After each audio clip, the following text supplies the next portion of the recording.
Good afternoon, everyone. Well, we hope you've enjoyed our coverage from sunny Queensland at the Gabba. Welcome to AAMI Stadium. Conditions not quite so bright. We're in for a big one. Adelaide taking on Melbourne, a crucial game for both clubs. Adelaide looking for a win to stay in touch with the top four, and the D's, well, they are just looking for a win. Should be a beauty. Stay with us. After the break, we'll be back with the opening bounce.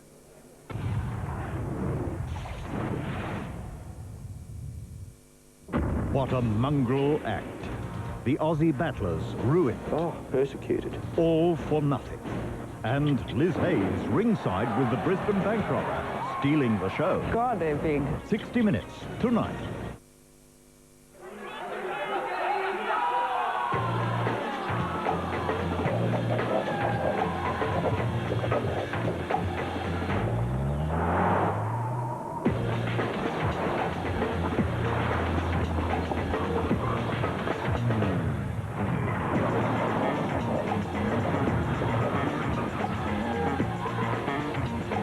The new Saab 9-3 Aero.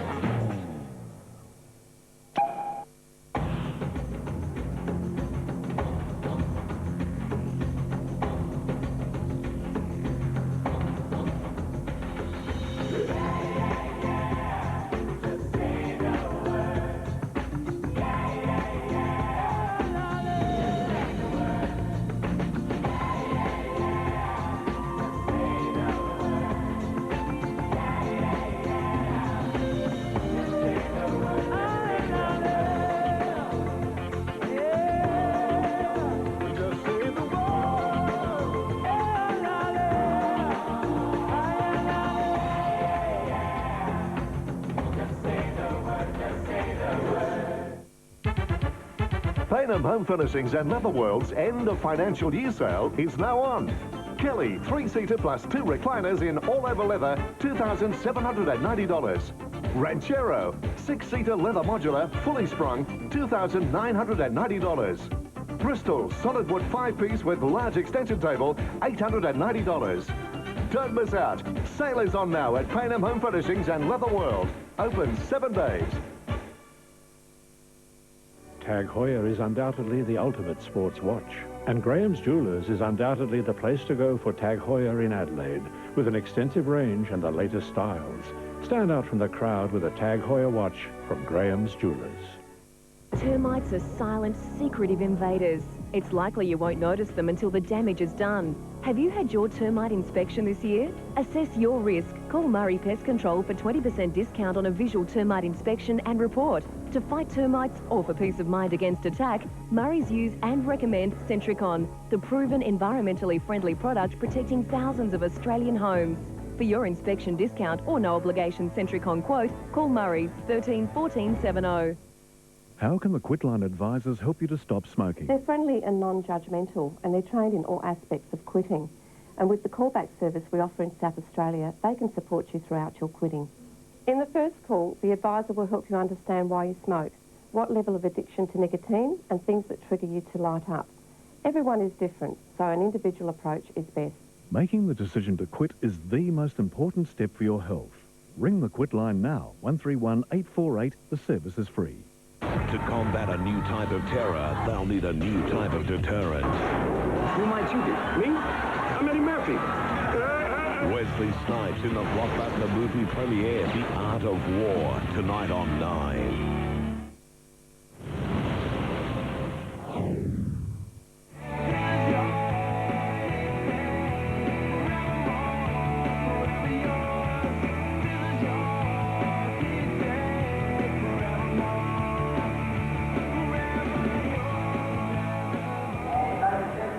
Well, nothing else has to be said than two-time premiership captain Mark Beckley joins the AFL 300 club today when you're taking the pre-season state games and international rules matches, and also for the Statophiles, the most games in number 26 jumper, surpassing Rodney E. Demons captain David Neitz has won the toss. Melbourne off to the left-hand side in this opening term, the lake or the northern end, as I say. A very good afternoon to Kim Dillon. Terrific to have you here, Kim. Welcome. Great to be here, Clinton, and more importantly, great that the weather has cleared because it was atrocious early this morning. We had an absolute downpour. The field is actually a little bit damp underfoot. but the sun's pretty good at the moment. Well, let's head down boundary side and welcome Wayne Schwass to the broadcast this afternoon. You're right on that aforementioned turf, Wayne. Welcome. Yes, good afternoon, Clinton. As Kim mentioned, there was quite a lot of rain earlier on, but the ground has dried out reasonably well. I have spoken to Hayden Kennedy, one of the umpires officiating today's game. In the centre circle, it's very slippery. They're yet to make up their mind. I do think they'll go with the safety of throwing the ball up. Very little wind. It is favouring left of screen. All right, good stuff, Wayne. Look forward to your comments throughout the afternoon. Couple of the players to watch today. Russell Green, that man, Tyson Edwards. Gee, he was good again last week, Kim. Yeah, well, I'll take him. And Best and Ferris, he was runner-up last year in that award. He leads the club for marks, and he doesn't get under the guard of too many sides now. Look, Godfrey, if every Melbourne bloke applied themselves the way Godfrey does week in and week out, they win 80-90% of the games. He's a tremendous competitor, and he'll either get Rashudo or run with McLeod today.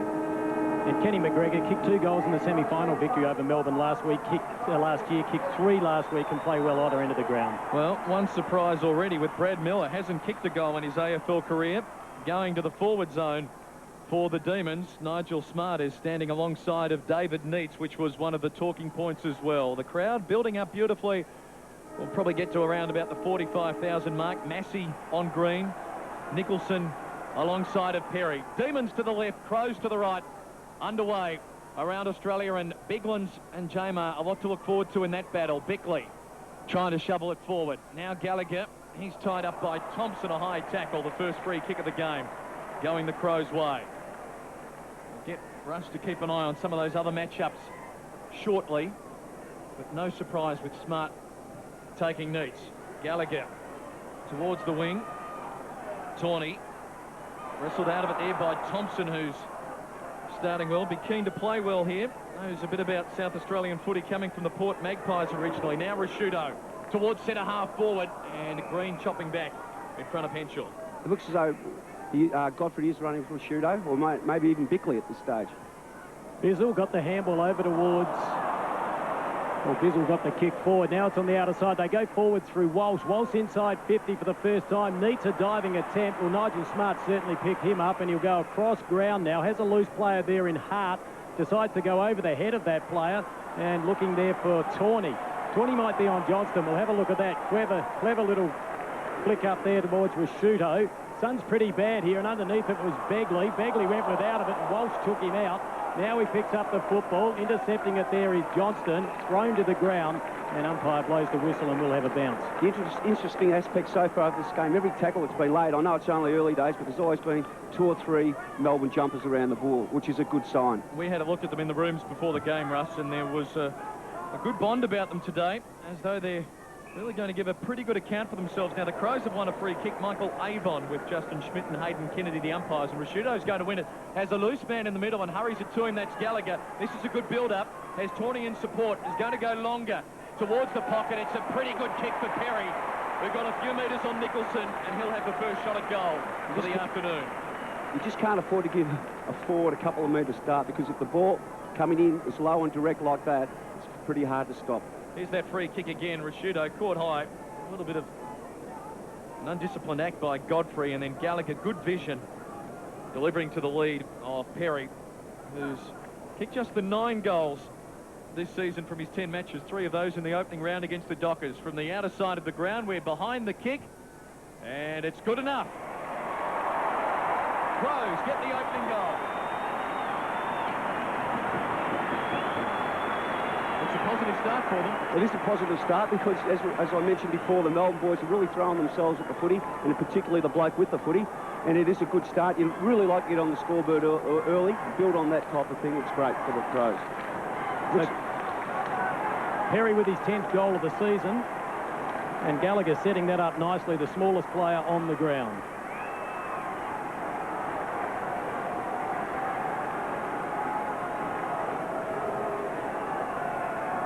Well, it took just under 3 minutes. Adelaide on the board. And a big job for Rhett Biglands today against the 2 tools for Melbourne in Jamar and Jolly. Biglands, well, he went late. Jamar used his leg beautifully. At ground level, they're both having a crack at it. It's a 50-50 ball. Robertson got it out. Now back towards Hart. Hart in turn to Rashudo. Kicks it up to centre half forward. Underneath it was Begley. Good tackle applied there. That was on Williams. Umpire blows the whistle. Crowd appreciates that. We'll have another bounce, about 65 out. positive signs for the Crows. I think that's Bickley's third or fourth possession so far, and that's a great start for him. Begley's been good since coming across from St Kilda and making his debut a few weeks ago. Rashudo in there, the 5-time All-Australian, tried to get it to Stengline. Crows happy to have him back. Rashudo again, just on 50. Kicks it up towards the head of the square. Players fly, it's close. In there was Henshaw off the ground. Perry,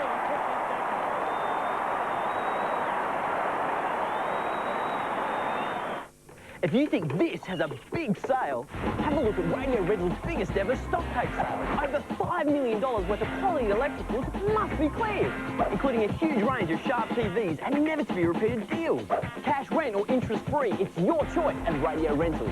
And with selected TVs, you'll get a bonus gift voucher worth up to $1,000. Radio Rentals must clear over $5 million worth of quality electricals at our biggest ever stock take sale. Now that's big! Gone, not yet 5 minutes, and already it's all Adelaide. Biglands and Jamar back in the centre. Neither on the first attempt. Stengline goes without it. This is Uze. Doubles it back for Bizzle.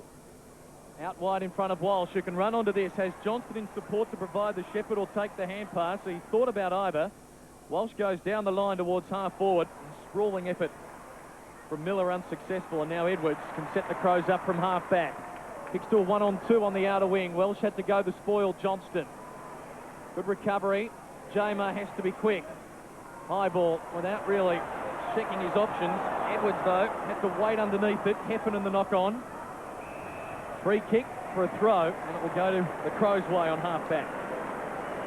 Ben Hart, what a tremendous player he's been for the Adelaide Football Club, always cool in a crisis. Over towards Massey, the former Carlton player, puts it out for Stengline.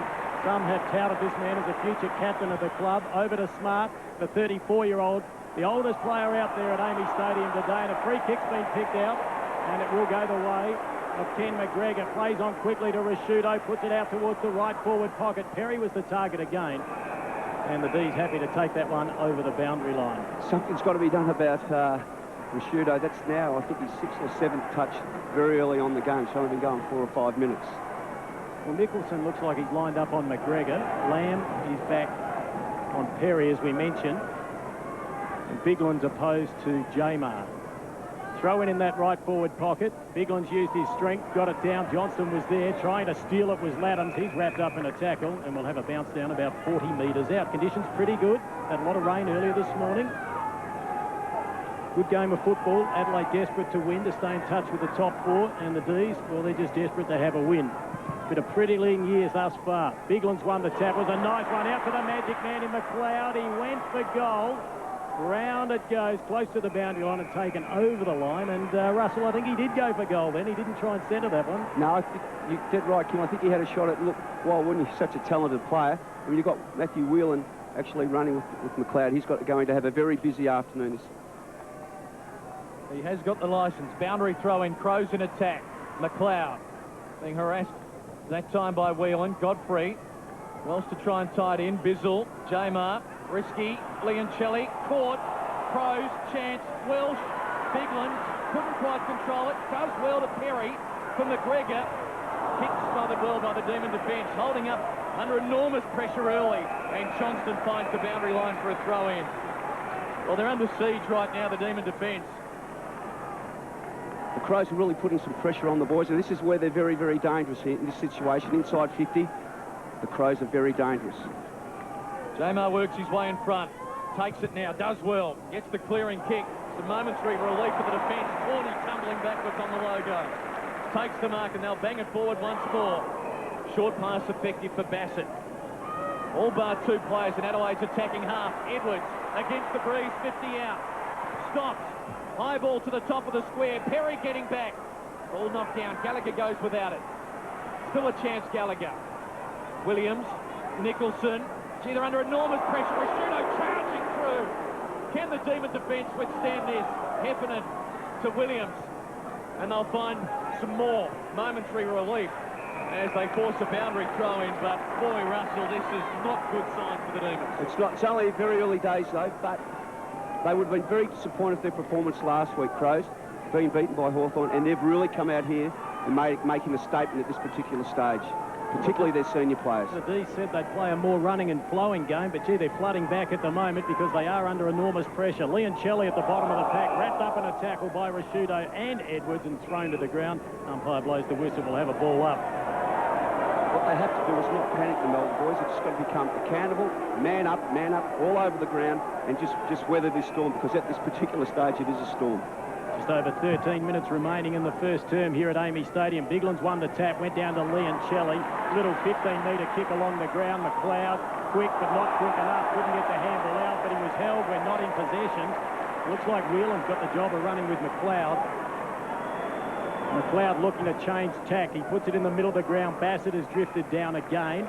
Bassett opposed to Miller. Miller playing up forward. Tawney, who turns 26 tomorrow, kicks it inside 50. Perry all by himself in the side. As he's affectionately known, takes a strong mark. And incredibly, he'll be lining up for his third. He's almost got a patent on the old helicopter kicks when he shoots for goal.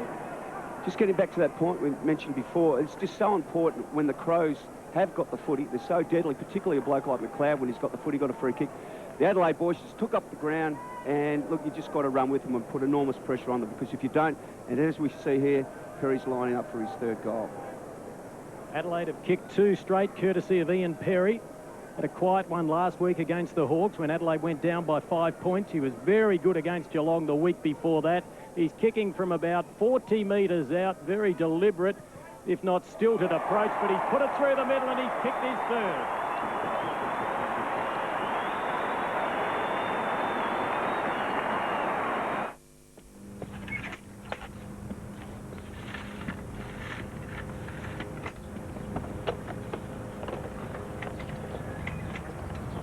Looking for new ways to meet people?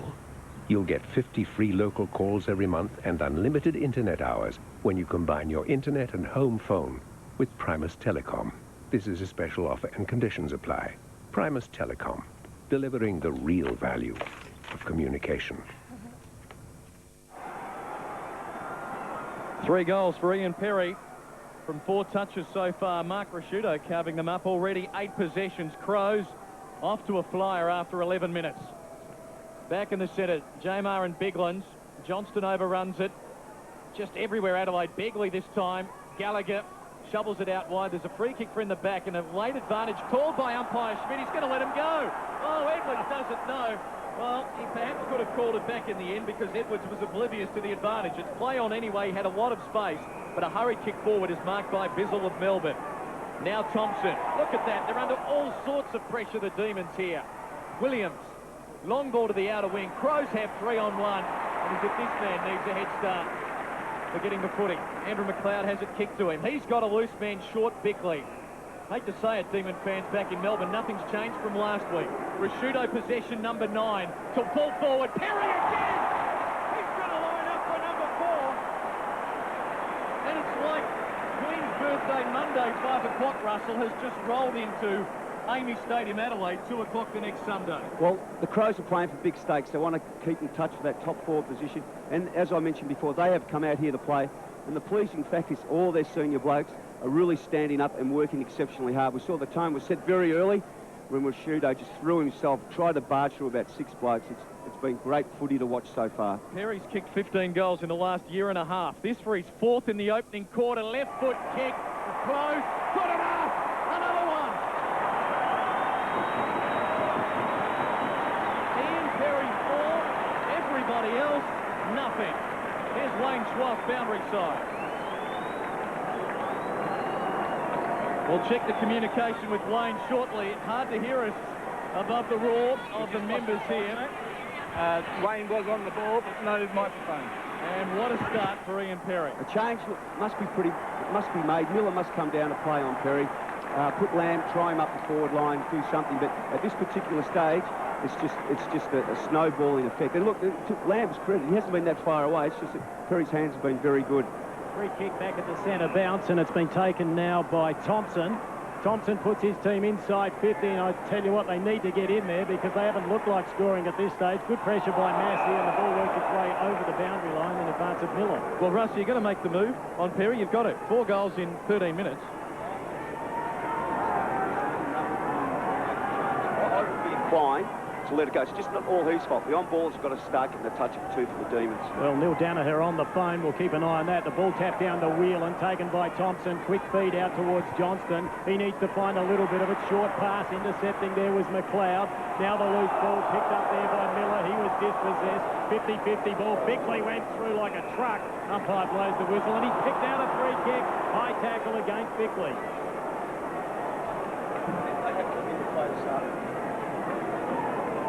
Well, they got off to a very quick start against Hawthorn last week. They always get off to a fly, but if there is a criticism of Adelaide, they don't seem to maintain it, Russell. You can sense that intensity when they even ran out, just the steel in their eyes.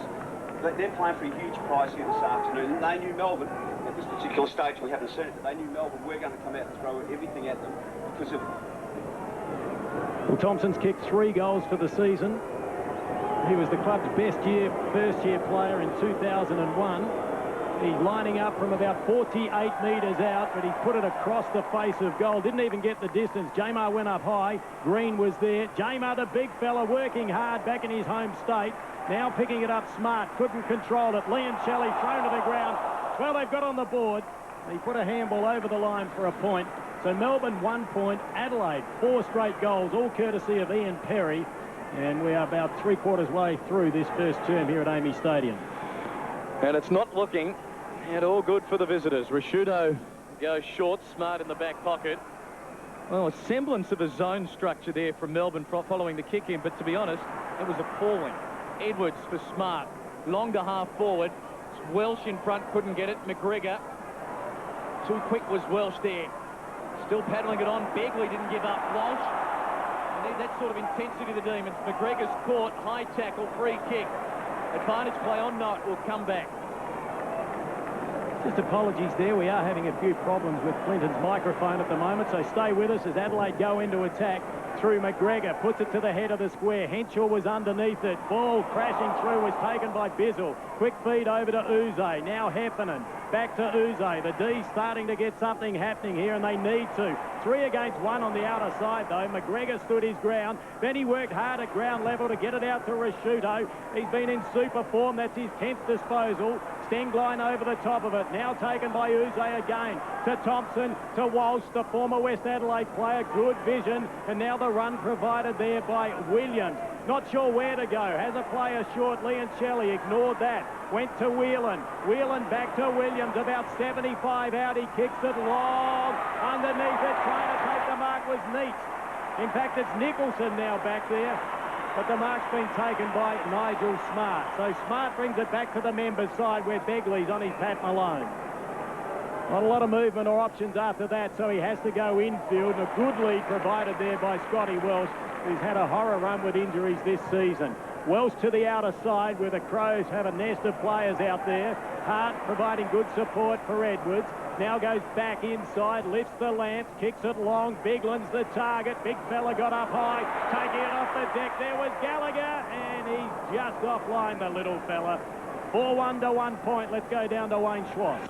Mark Bickley has just come off. He's been replaced by Robert Shirley, who is getting matched up by Andrew Liancelli. Matthew Whelan, I can confirm, is running with Andrew McLeod, and Simon Godfrey's running with Mark Rashudo.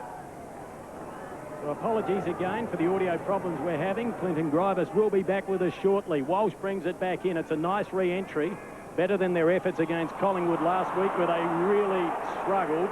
50 metres there. The ball was tapped out of Uze's hand. Crow's not happy with that one, Russ. But now Melbourne need to capitalise. And we've lost Russell as well. I'm on my Pat Malone. Like last week. OK, the ball comes into Godfrey. Demons trying to set something up. Nicholson, the target, got hands to the footy.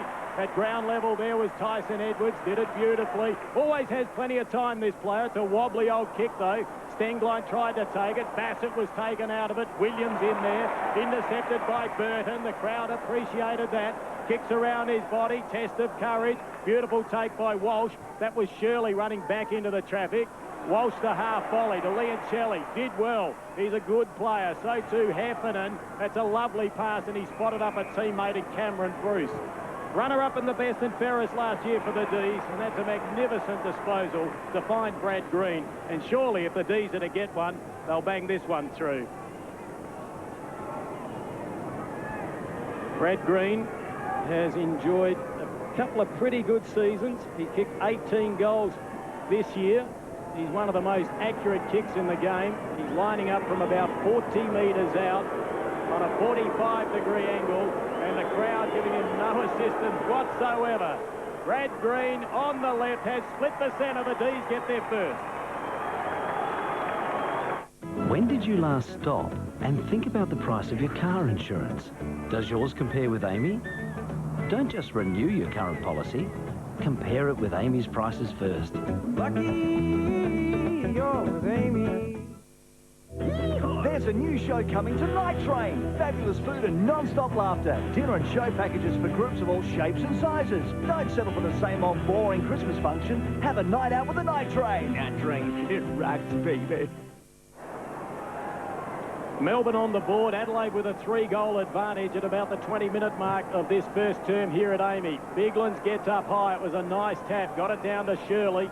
He was wrapped up in the tackle, though, and we'll have take 2. 25 plays 7. Adelaide 6 and 5 for the year. And the D's, well, they have been under the microscope in recent weeks. The tap won again there by Biglands, taken away by Melbourne. Kick up towards centre-half forward. Vardy at the bottom of the pack, taken by Gallagher. Now back it goes to McLeod. Wobbly old kick. And the ball is taken there by Williams. Williams, some good evasive skill. Put his teammate under the pump, though. That wasn't a good handball. And it's welcome back to Clinton Driver. Kim, it's like last week for you, isn't it? You're calling by yourself. Now, again, we apologise for the technical problems. The Gremlin Junior has hopefully been ushered out of the truck.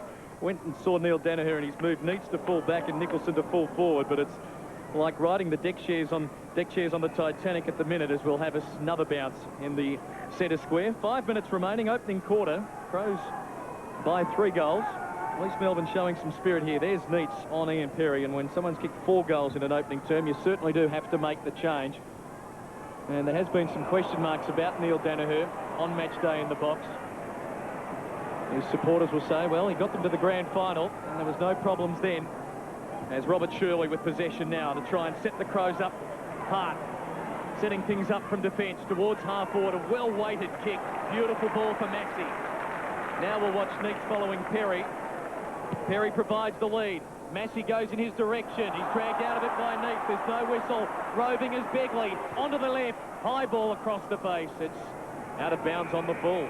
Free kick to the Demons. Last line of defence. Well, can they withstand what has been an amazing opening surge by the Crows? Time to stand up. They're down 18 points. Well, there's one thing about Adelaide they've shown in recent seasons. They do give a side, an opponent, an opportunity to get back into the game. So the D's have to hang tough. Another late goal, and they are certainly right in this game. That handball was very ordinary to Jamar.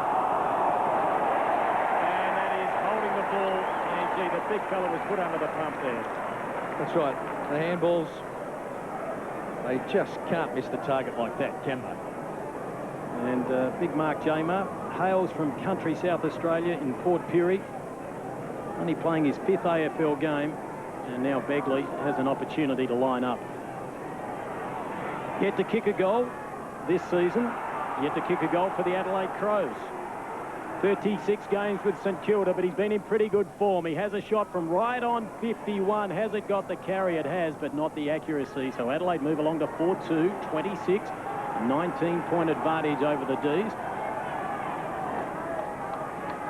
Bizzle will bring it back into play. Now, caught in a few minds there. Good kick going out wide. Finds David Neitz. The captain perhaps to lift Melbourne. Well, his kick missed Thompson and Whelan, and Rashudo helping it near the boundary line. Stays in. Gallagher tied up by Heffernan. We'll have a bounce between wing and half forward for the Crows on the outer side. Ground close to capacity. It'll be above 40,000 today. And with those concerns about the weather, another terrific home ground attendance. Some good crowds across the league again this week. As you can see by the soft turf, that ball didn't get a lot of height following the bounce. Shirley, long ball to McGregor. Spoiled by Bruce. Welsh with the pick-up, caught. Melbourne defence good. John Cock quick. Burton steadies on the right. Snaps. Another one for Adelaide. He'll enjoy that, Brett Burton.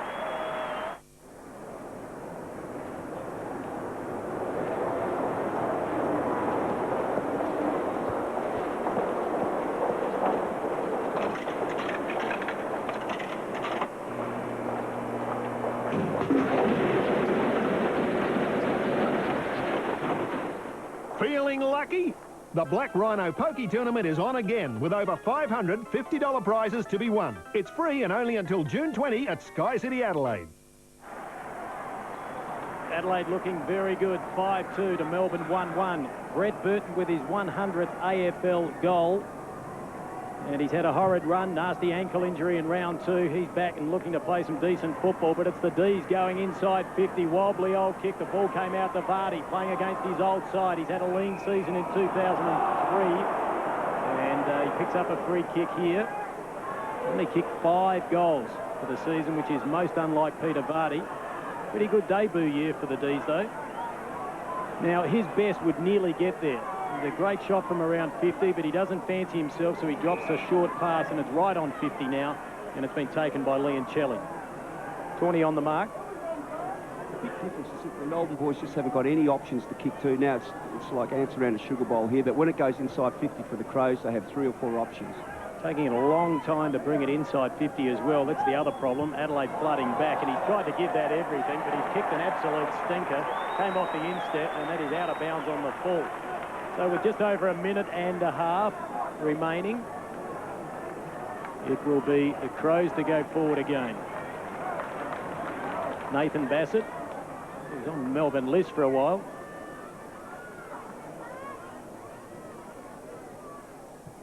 Bassett brings it back to the Melbourne side. Down to... Good mark by Biglands. 32 plays 7, 25 points. Biglands brings it down to the members' side, now taken by Johncock. Been struggling in recent weeks, kicks it around his body. The ball taken by Welsh. Welsh on the left. Long kick, Burton underneath it. Burton's taken the mark and he's kicked his second goal.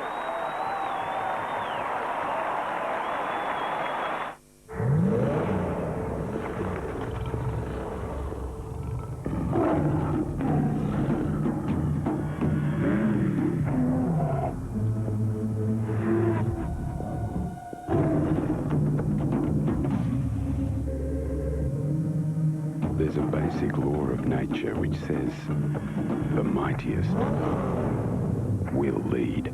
Monaro, game over. Burton with 2 goals, Perry with 4 goals. Crows with a 31-point lead. Getting close to quarter time, and fair to say, the Demons will need to regroup and start afresh. Minute to play. Biglands against Jolly now in the ruck. Uze sending it out wide. Foot race for Heffernan and Hart. They both soccer it. Hart pushing off Heffernan initially. Good recovery, good tackle Heffernan. Now McDonald steadies. Works it towards half forward. Leoncelli and McLeod. Rashudo at the back for Adelaide. Over the top for Massey. The springboard from defence with 3/4 of a minute. Towards the broadcast side, and a good mark taken by Bassett. Plays for the 50, won't get it. Wants to lay it off quickly. Now they can look to go. Tawney to a contested half forward. McGregor doubling back. Demons will try and run it out here. Uze goes short. Good kick. Finds Green. Back for Uze. Just a little chip kick. Off hands. It's over for a boundary throw-in. Melbourne's attacking side of the wing, but you fancy the scoring's done for the opening term. And it's going to be the Adelaide Crows in occupation of a very handy lead. The former Saint, James Begley, along with Gallagher, just keeping limbered up on the sideline. And a high tackle. It's going to be an Adelaide Crows free kick. And by our statistics, they're 10th for this opening quarter. The Eagles had 4 for the match last week. Quarter time, Crows fans happy. And why not? That's the scoreline. Adelaide 6-2, Melbourne 1-1. Perry with 4 goals to start, Burt with a couple of goals to finish. And the Adelaide Crows have forced Neil Danaher and the Melbourne coaching staff with some work to do. Quarter time here at AAMI Stadium on an overcast day in Adelaide. It's the Crows 6-2, leading Melbourne 1-1.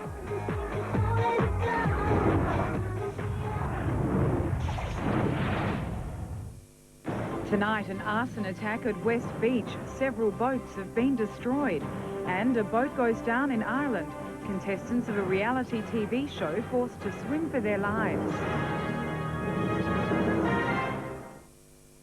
What a great time to buy business furniture. On top of the tax benefits, we're having a sale till the end of June. Slashing prices on everything in our Coventry and Mayfair range. Reception desks, $60 off. Pedestals, $40 off. Desks, $35 off. Returns, $23 off. Workstations, over $100 off.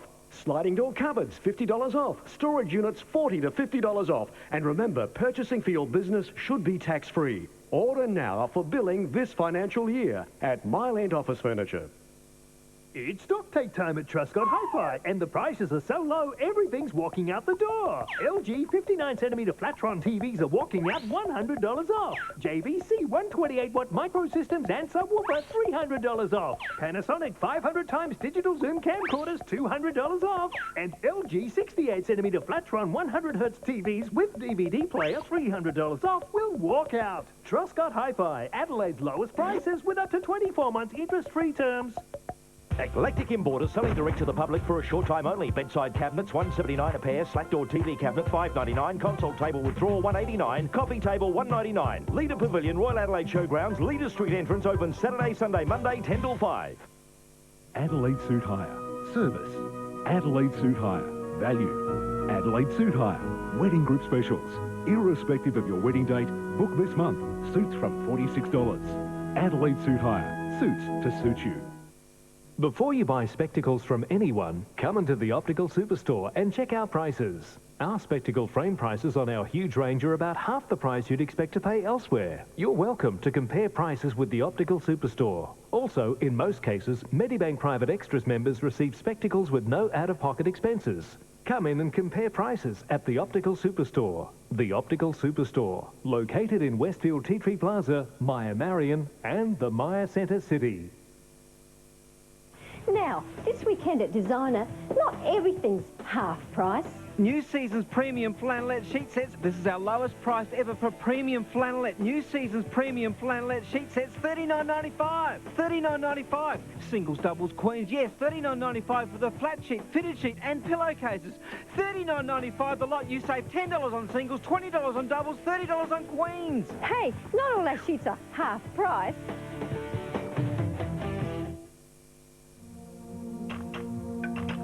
With its powerful 150 kilowatt V6, it's been receiving tributes all over Australia. Now it's receiving tributes for value, with drive-away deals on all Mazda tributes. Like the new V6 Limited Sport Auto, with alloys, roof rails and fog lamps for $36,990 drive-away. It's a tribute to value, a tribute to Australia.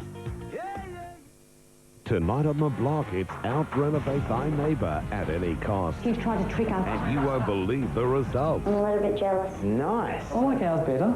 The winner for the best room so far. The block, 6:30 tonight on 9. This AFL coverage proudly brought to you by Holden Monaro, Sky City Adelaide and Radio Rentals.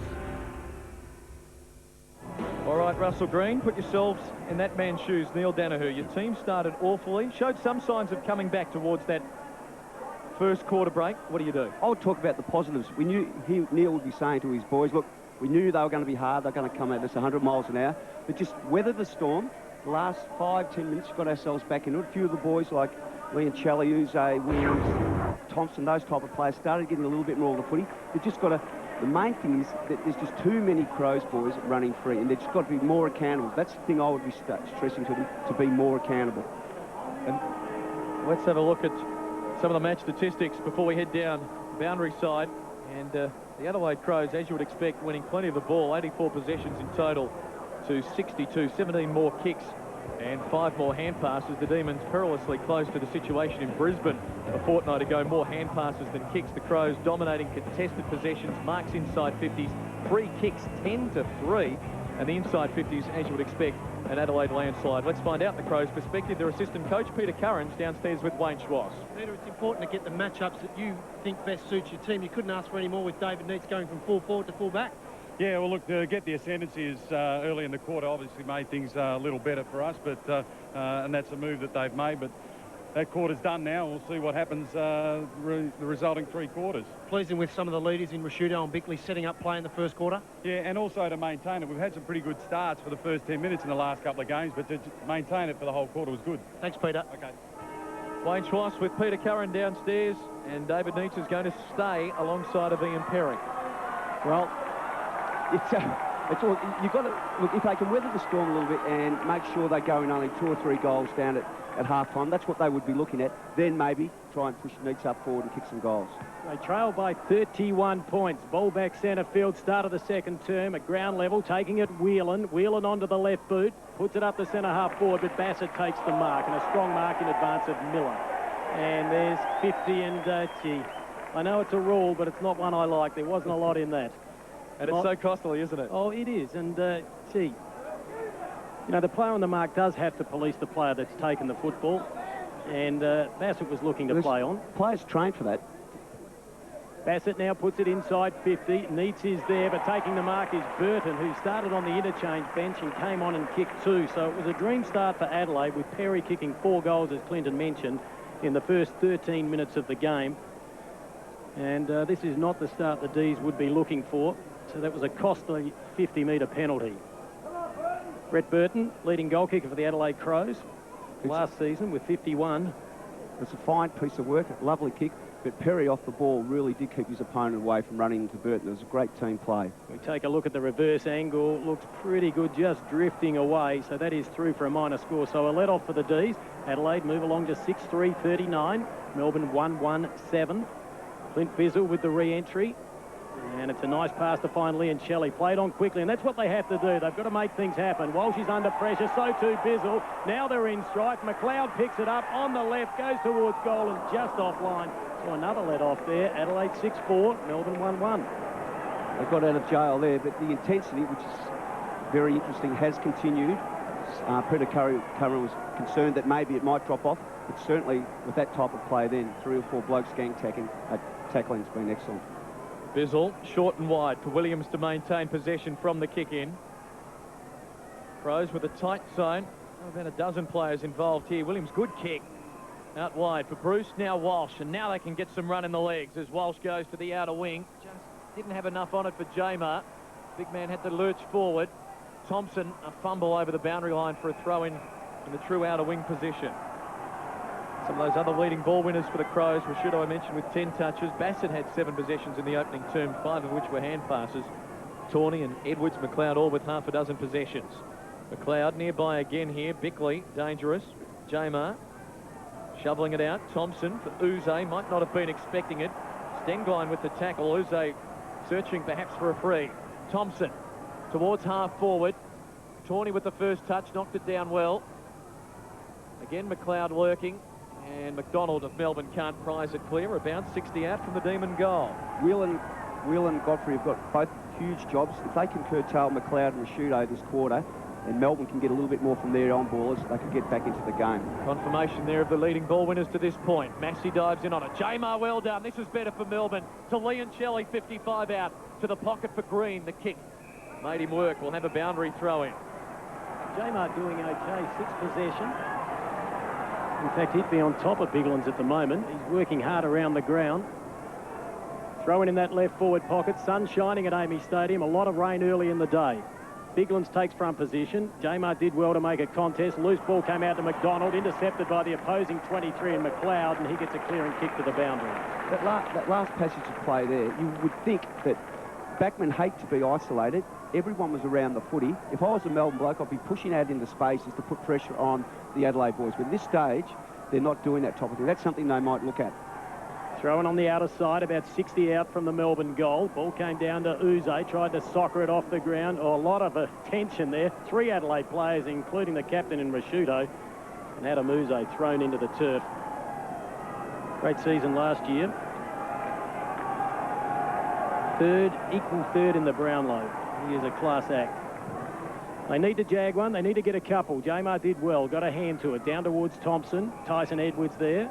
And the umpire will do it all again. 33 points the margin in front of Adelaide. 4 minutes into this second term here at Amy Stadium.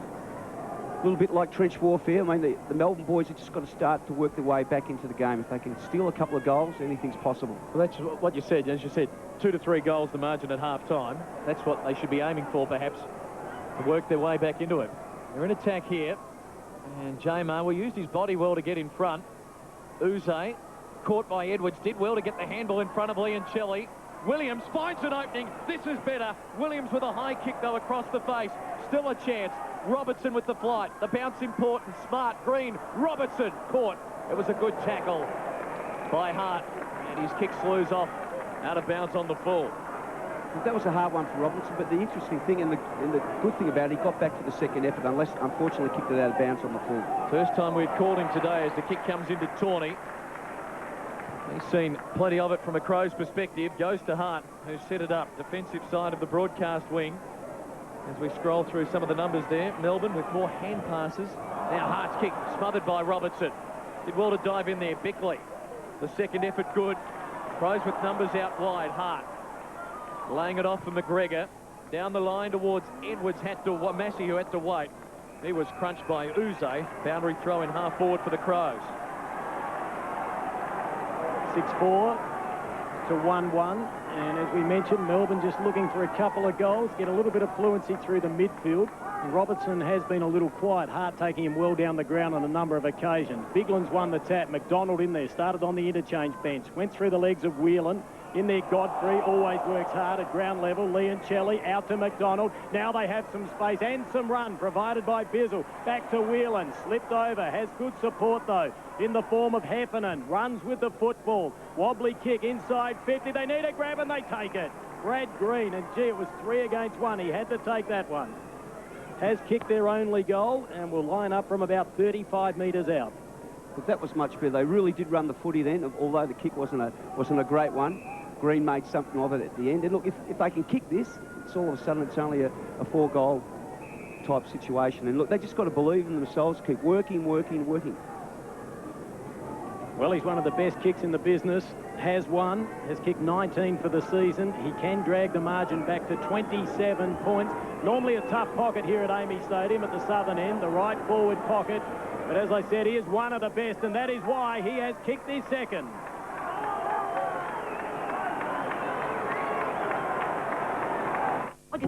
Week after week, I go into the streets and meet all sorts of very interesting people. If aliens were looking for intelligent life forms, they'd be very disappointed. Yep, I mean a lot of crazy fans. But now I'm proud to tell you I've become a true crazy fan myself. And why not? Crazy Johns are the best mobile phone retailers in the country because everyone knows they give the best deals. Crazy Johns are #1 for mobile phones. Call 13 22 99. Crazy Johns, we love you, mate! The margin is 27 points. Neil Danaher inching forward in his seat. Demons have stabilised. And now, perhaps the fight back is on. Umpire Kennedy with the bounce. Big ones for Stenglein. Leoncelli dumps him in a good tackle. Whelan is tied up. We'll have a second bounce. At least there are some positive signs there now for Melbourne. As we have a look at the Crows bench to start this second term. Melbourne with 7 losses in their last 8 starts. After they'd won 2 of their opening 3 matches this season. Big ones wins it down. Leoncelli is held without it. Will get a free kick. Melbourne fans screaming at their TV sets. That's number 4, Demon fans. 10 for the Crows. And what a wonderful ball for Robertson on the lead. And he'll line up from 45 out, just to the right of dead centre. Magnificent kick, and it all started in that centre. The hard work around the footy was excellent. That's what they've got to maintain and keep on going. Contest after contest. Not just for the first 3 or 4 minutes, but for the entire this quarter. You just concentrate, try and get back in with 2 or 3 goals at half-time. Should kick it, Russell Robertson on its way, and he has got it. And they are getting back in it. We need to grow. I'm just not sure how to go about it. All right, well, let's have a look at the options. When it comes to business thinking, chartered accountants have the superior training and business experience to guide your business in the right direction. How big do you want this to be? How big? Yeah.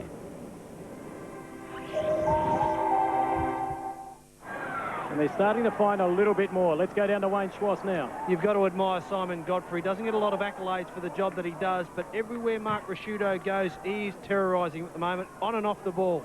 Bigland's won the tap, but a free kick's been picked out. Thrown to the ground there, Tyson Edwards, and it's an Adelaide free kick. It'll go the way of Tyson Stenglein. Been missing for a few weeks with injury.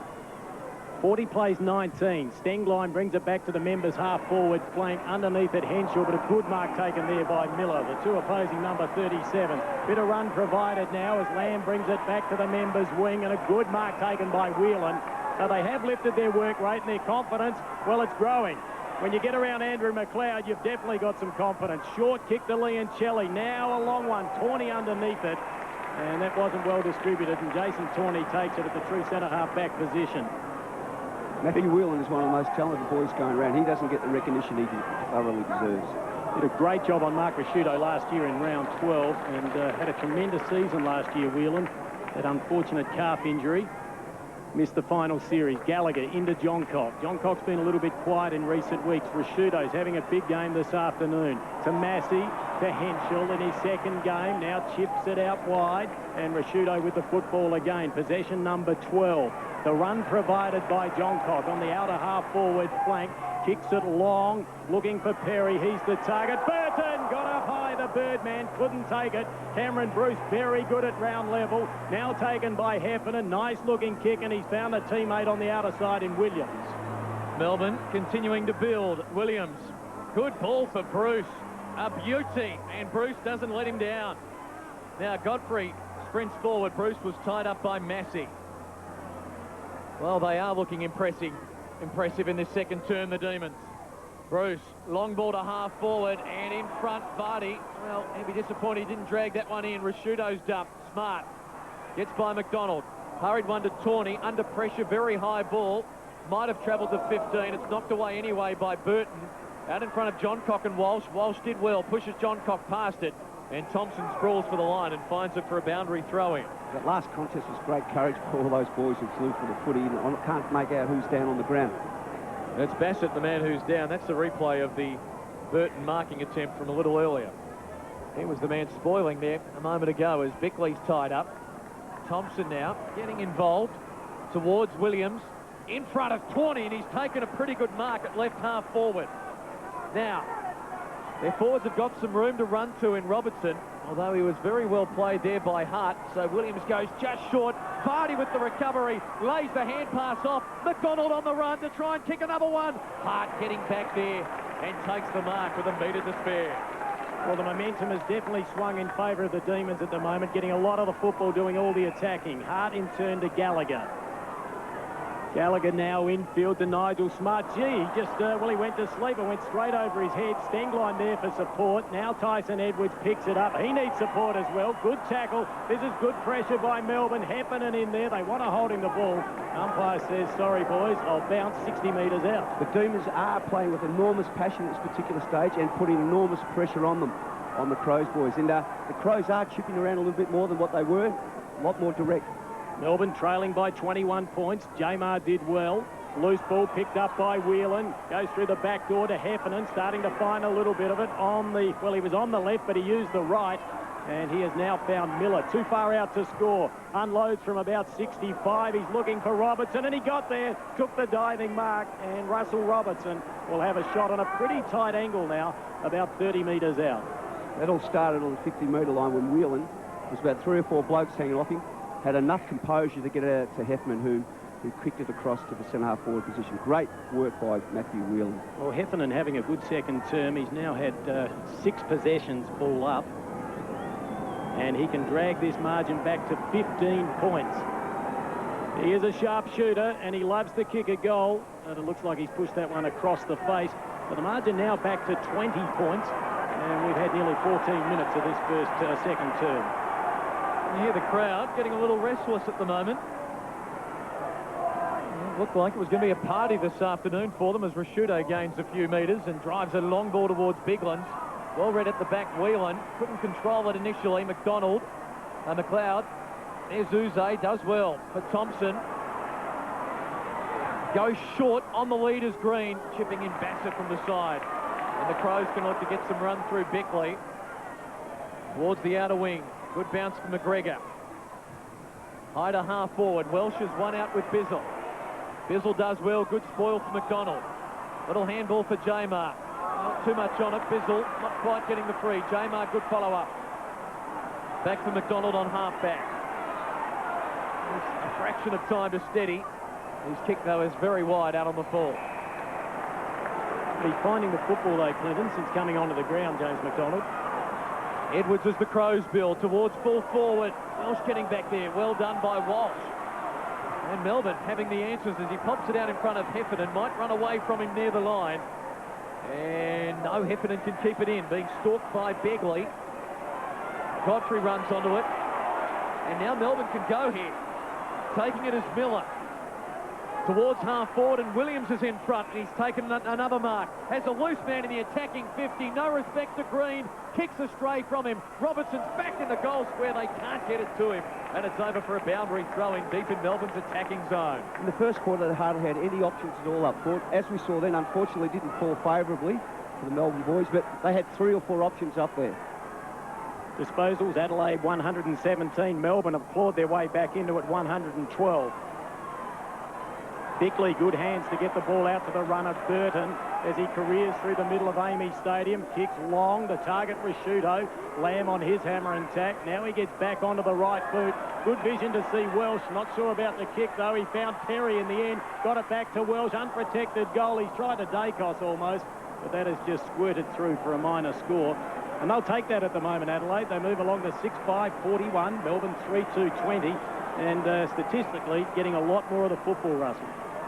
They certainly are. They've really put themselves in and having a dip. And that's all the folks back home can ask as Bizzle finds Leoncelli in half-back.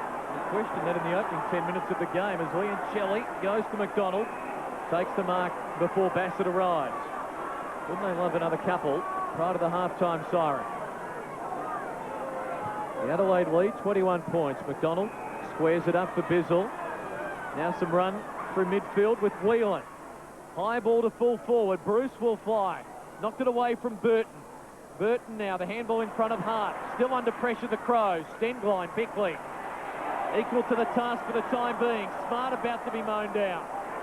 Does very well for Stenglein. For Bassett. For Laddam. Worked it to the wing. And a good kick for Welsh. And half forward. Back for the running Begley. Spears the pass inside 50 for Rashudo. Traps it well on the bounce. McGregor's gone. McDonald got him. Now Perry for Laddams. Short to the pocket. Massey has to wait. Tight angle, has it 40 out. He's going to centre it, and the man on is Welsh. Well, Johncock will take it before it reaches him. And Graham Johncock will try and kick the Crows' first goal, a steadying one for this second quarter. Johncock's a fine player. It should not have any trouble kicking this footy, but yesterday we had occasions where, just talking about the St Kilda game, they had the opportunity, they kicked 1-5 to really put the pressure on Port Adelaide. The Melbourne boys, they've got to make sure that when the ball goes down there, they do put the pressure on the scoreboard. So important. They've got the ascendancy at this particular stage, and they've got to make every post a winner. They've controlled the inside 50s this quarter, haven't they? Johncock looking for Adelaide's first goal of quarter number 2, 45 metres out. It's a perfect kick, and the Crows get a steadier. If you think this has a big sale, have a look at Radio Rental's biggest ever stock take sale. Over $5 million worth of quality electricals must be cleared, including a huge range of Philips TVs at never-to-be-repeated deals. Cash rent or interest-free, it's your choice at Radio Rentals. And with selected TVs, you'll get a bonus gift voucher worth up to $1,000. Radio Rentals must clear over $5 million worth of quality electricals at our biggest ever stock take sale. Now that's big! The margin back out to 27 points for the Adelaide Crows, courtesy of Graham Johncock's first goal of the game. Made his debut round 1 last year, yet to miss one. Ball fancies, or the bounce fancied Biglands. Handball over the top to Edwards, in turn to McLeod. Run provided there by Shirley, who's back onto the ground. Now with Burton. Burton kicks long. Welsh the target. Rashudo from behind. Bizzle did well. Stood his ground. Very strong overhead. Plays on quickly. Travis Johnston needs to find a little bit of the football, provide a bit of run. McDonald's certainly done that, and so too Cameron Bruce. They have well and truly lifted. They've got the D's back into this game as the ball is put up towards half forward. Stenglein did well, stood his ground as well. Now goes back towards Massey. Massey over the top, good handball to Tawney, inside McLeod, back to Tawney, great pressure there by Williams. McLeod puts on a little bit of speed there, whacked it up into second for a moment, found Shirley, Stenglein, Bigland. Bassett's playing a good game for Adelaide this afternoon. He's in the middle of the ground. Now squirts it out, looking for the captain in Rashudo. Couldn't find that player. Godfrey there, always desperate. Picked up by Burton. Went back, searching for Laddams. Great tackle by Thompson. Now Perry, who was red hot in the opening stages of this game, gets onto the left, but he's put it through for a point. Adelaide 7-6, Melbourne 3-2. You have to compliment the Melbourne boys. They still are sticking at it. It's so important that they do, because it's a huge reward if they can maintain this physical and mental pressure on their opposition. Johnston with just 3 possessions, but he is one of the keys to this Melbourne side. When he's finding the football, they certainly look a good side, and that was not good. That's something that really breaks your heart. On a Melbourne perspective, you just hope he doesn't kick the goal, but obviously on Adelaide perspective, you hope he does, and that extends it to over 5 goals. And they have worked exceptionally hard. Well, that's the key. They've worked exceptionally hard, and they give it away like that. And they struggled in that area with the re-entries last week against Collingwood. And yeah. Well, Tyson Edwards, normally pretty accurate. He's kicked 14 for the season, 101 career goals. Will this be 102? It certainly is. Adelaide kicked their 8th.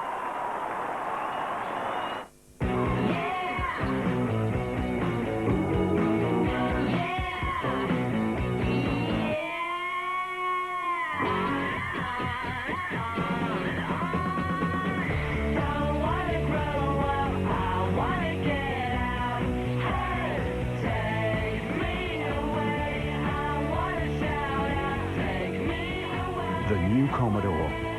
It's like corners were made for it.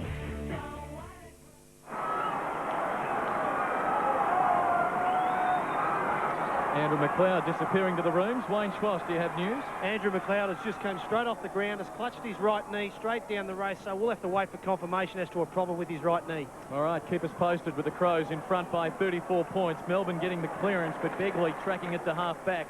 Has time to steady, chip towards the centre square, and it was a well-weighted kick for Edwards. Handball missed Burton, following up Shirley for Tawney. Can he get by Heffernan? It doesn't matter, he's got Burton in support, and all of a sudden Adelaide have got some run back in their game, and this is Laddams driving it towards the goal square with Rashudo getting in front and taking the mark, and he will line it up from 25 metres out in the right forward pocket to try and make it suddenly a 40-point game. Where they did in the first quarter, they moved the ball up the corridor. They were very good. Quick first bloke without pressure, fed the ball off. Replica of that then was 1 or 2 quick handballs and moved it long to a forward leading into space, and that's all you can ask for a forward. It's up to the forward to do the rest, as Rashudo has done. Matter of 6 or 7 minutes ago, it was back to a 20-point margin, but now Rashudo, following this mark in the pocket, can make it a 40-point Adelaide Crow lead. He's the chief ball winner on the ground already. They are his numbers, 16 possessions. And this for his opening goal of the afternoon. The third-year captain had 19 touches against the Hawks last week. We're right behind the kick. With the camera on the opposite side of the ground. Should be a goal to the skipper, and it is. 40 points to lead.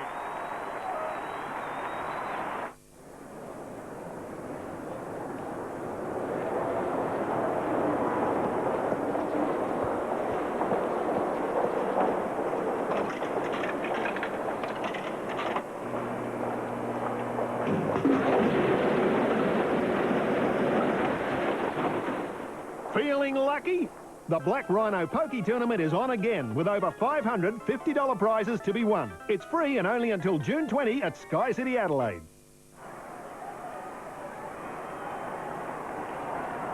Mark Rashudo with his 15th goal of the season, having a huge game, 17 disposals already, just having a rest down forward. The margin back out to 40 points after the D's dragged themselves back into this one here at Amy.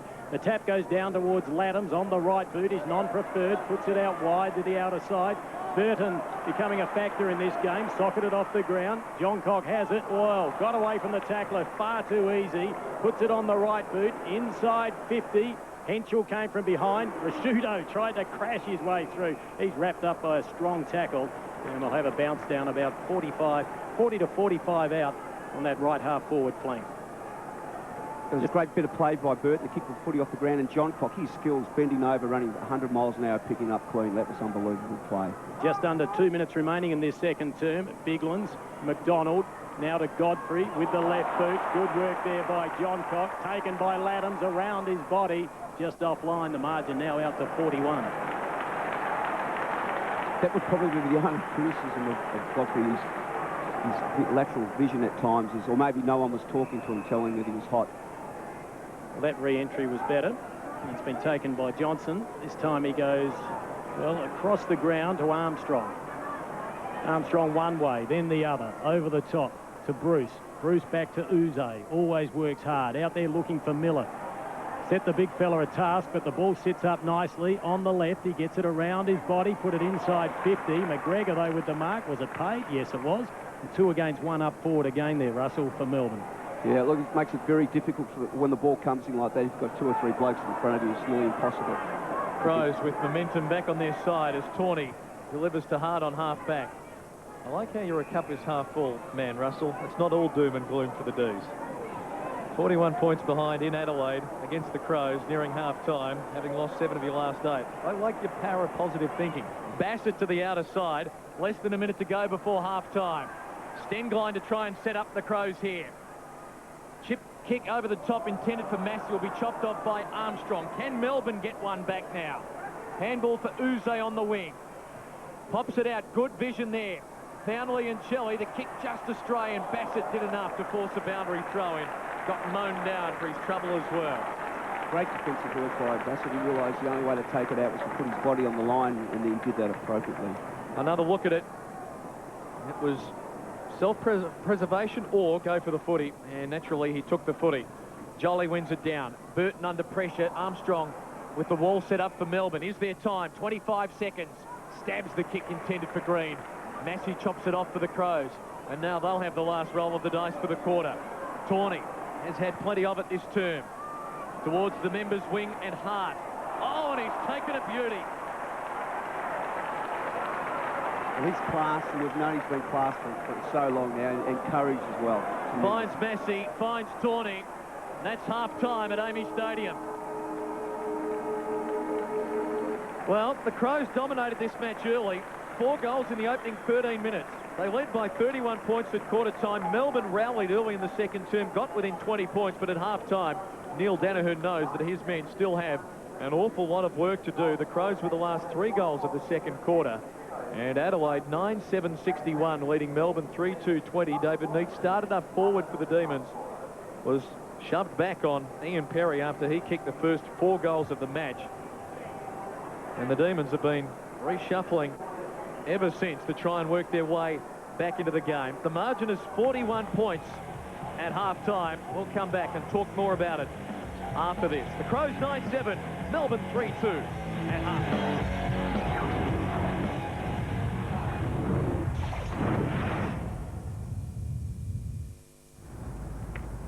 This news break is brought to you by the bank that helps more South Australians own their home than any other lender. Good afternoon. Arson is the suspected cause of a fire at West Beach this morning. Several yachts and a shipping container were destroyed in the blaze at the Adelaide Sailing Club. Damage is estimated at $200,000. In Melbourne, 9 teenagers have been stabbed after a fight broke out at a party. One of the wounded is in a serious condition. And in Sydney, a teenager has died and several others injured after being hit by a car. They were standing outside a party when the driver ploughed into them. He's being questioned by police. More news in 1 hour.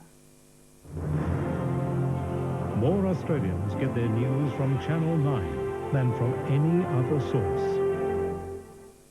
Pain-free without the drugs. I've definitely improved. The arthritis alternatives. It's done wonders for me. Plus, we all like to look as good as we can. The new range of Wrinkle Busters. I just really liked it. When Nissan presents A Current Affair with Ray Martin. Do you own a car? Hope you get it serviced regularly. Because if you don't... Anyway, don't worry. ProFix this week can service and tune your car. Don't pay $150, only $109. Book your $109 service and tune at ProFix this week. If you'd like a new bed or bedroom furniture, Bedroom Showcase are having a sale with 10 to 25% off everything. Now I don't think we need to shout, 10 to 25% off everything. because you can see our amazing prices on ensembles, mattresses, waterbeds and suites. Besides, it's about the designs, the quality, the advice, the easy interest-free terms. And 10 to 25% off everything. Well, that is even better value than usual. So come into Bedroom Showcase for the best of everything and, of course, 10 to 25% off everything.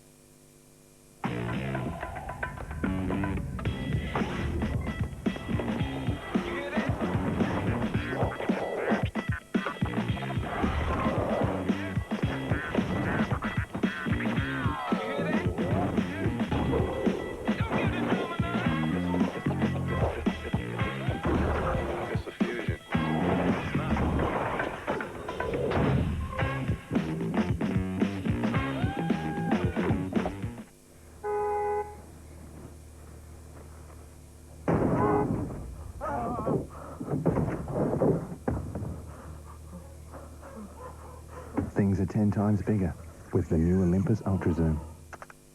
Are you looking to build? Or maybe you're interested in renovating or decorating? Then why don't you grab a copy of the Sunday Mail this weekend and receive a free home? It's our new home lift out. It's full of great advice for all your building and renovating projects. And just to get you started, we're offering you a chance to win a share of $20,000. To enter, simply pick up the Sunday Mail this weekend and look for the entry form and tokens. The new home lift out in the Sunday Mail. Now you can get a new home every week. If you think this has a big sale, have a look at Radio Rental's biggest ever stock take sale. Over $5 million worth of quality electricals must be cleared, including a huge range of TATVs and never-to-be-repeated deals. Cash rent or interest-free, it's your choice at Radio Rentals. And with selected TVs, you'll get a bonus gift voucher worth up to $1,000. Radio Rentals must clear over $5 million worth of quality electricals at our biggest ever stock take sale. Now that's big! This AFL coverage proudly brought to you by Amy, Primus Telecom and Crazy Johns.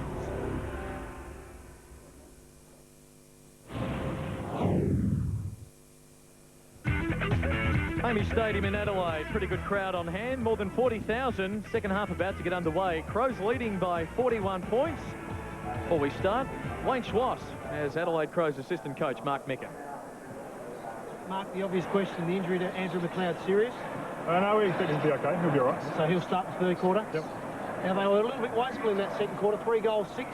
Yeah, we would have liked to make more of our opportunities, but the main thing is that we at least created some opportunities for ourselves, and hopefully we're going to straighten out our finishing a little bit. And I guess there's always a possibility with a lead such as this, you can take the foot off the pedal in the second half? Yeah, that's a big challenge for us, to play 4 good solid quarters. You know, our intensity's been good so far, but, you know, we've put it to the players that we want to see it again in this quarter.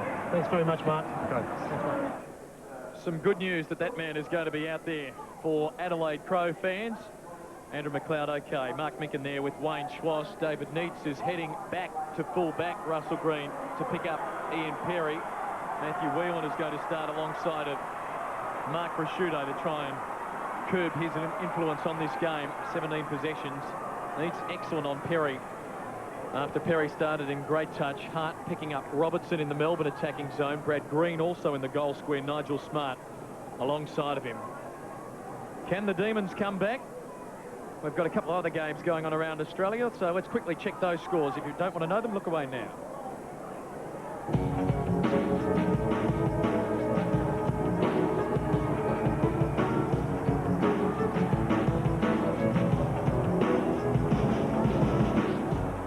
Third quarter beginning here at Amy Stadium. The Demons with some work to do. Jamar trying to get the first possession, but it's Johncock emerging for the Crows. Laddams for Burton. Back for the running Johncock. Too quick there. Travis Johnston dragged off it by McGregor. A bounce on 50 for the Crows. Any structural changes you've found, Russell, from the Demons? No, well, Nicholson at centre-half forward. Hopefully he can take a few marks and do some damage down there. But I'd still have Neitz. So we've got to win. They've got to win the game. They've got to kick enough goals. Nicholson with 3 goals in his career. Biglan's knocking it near the boundary line. Walsh going too far for it. Laddams for Burton. Long towards full forward. Getting back with courage almost for Bruce. Not quite. Here's Perry for Prosciutto. Hurried kick at goal. I don't think it was touched. It'll be all clear. What a start for the skipper for the second half. He's got his second goal, and it's just what the Demons did not want. Exactly that. The thing with David Neitsen, he just gave Perrick too much room. He had about 3 or 4 metres. Look, he's not even in the picture there. So if he's going to play up back, he's got to make sure. He did an exceptional performance in that second quarter, but he's got to make sure there's a contest. You just got to make sure there's a contest, and there wasn't one there, and that's the reason why that went through. The margin out to 47 points. Mark Rasciuto having a huge game, and also just having a chat to his opponent there in Matthew Whelan. 2 goals, Rasciuto, and 18 possessions. Young Jamar's been good in the ruck opposed to Biglands. They've been at it from the outset. And Biglands wins the tap. Got it down to Stengline. Couldn't get an effective clearance. Now Leoncelli on the right boot. They move it forward, and the mark's being taken by Armstrong. Need to get it in quickly, the D's. There's the lead by Russell Robertson. The ball goes in that direction. Tries for a big hanger. Couldn't take it. Massey at the back of the pack. Just got the handball out. Good pressure by the D's, but a free kick's been picked out, and it will go the way of Adelaide, and that goes to Massey. To hit a bloke like that is impossible to spot him up. You just got to go for something different rather than spot it in the forward line like the Melbourne boys did then. Russell Robertson managed to get a hand of that. That was good work. Burton's been good since coming off the interchange bench. Ben Hart always steady and reliable apart from that kick, which was put down. Now it goes back to Jamar. Jamar in turn over towards Lamb. Lamb to Heffernan. Heffernan to McDonald, also started on the interchange bench. Called to run on, gets around McLeod. That's dangerous work to Armstrong. McDonald again. McDonald on the left boot, and he's found a teammate. And the mark's been taken by Brad Green, who has kicked 2 goals, 1 in the first and 1 in the second. I mentioned before, he's one of the best in the business. And, gee, they need this one, trailing by 47 points. And the difference with the entry to that footy, at least you had the forward leading hard and direct at you into some space, and the kick was perfect. So you do get an opportunity to mark the ball in a situation like that rather than chipping the ball like they did for the previous one. Brad Green has kicked 20 goals for the season, 2 this afternoon. He'll line up from about 48 metres on the mark. Nigel Smart is standing that mark, the oldest man out there at 34 years of age in his testimonial year. So the action and the focus on Brad Green. Lovely left footer. Did he squeeze that one in? I think he did. He's kicked his third. The D's have their foot. No, he's just offline. Gee, tried to con the umpire. Russell, he got me. Well, the angle where we were looked as though it actually did go through for a goal. Margin 46 points as Hart to the back pocket for Begley. Gary Ayres would be delighted with the way this afternoon is unfolding. Heading into a break before they take on the Blues. John Cock on half-back now. We'll just square it up. Got loose numbers back there. Begley once again. Do they switch? Begley's thinking about it. He's being stalked by Johnston. Now Jason Tawney. He's seen plenty of the footy as well. High ball towards the wing. McGregor won't get to the contest.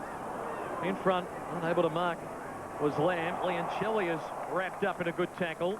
Uze can't get it. Bigley's caught high by Uze and will take the free kick for the Crows. What's their target for three-quarter time?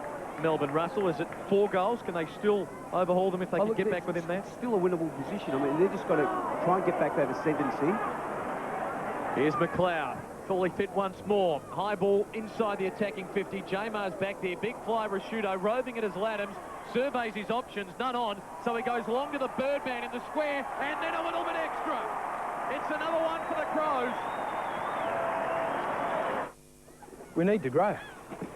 I'm just not sure how to go about it. All right, well, let's have a look at the options.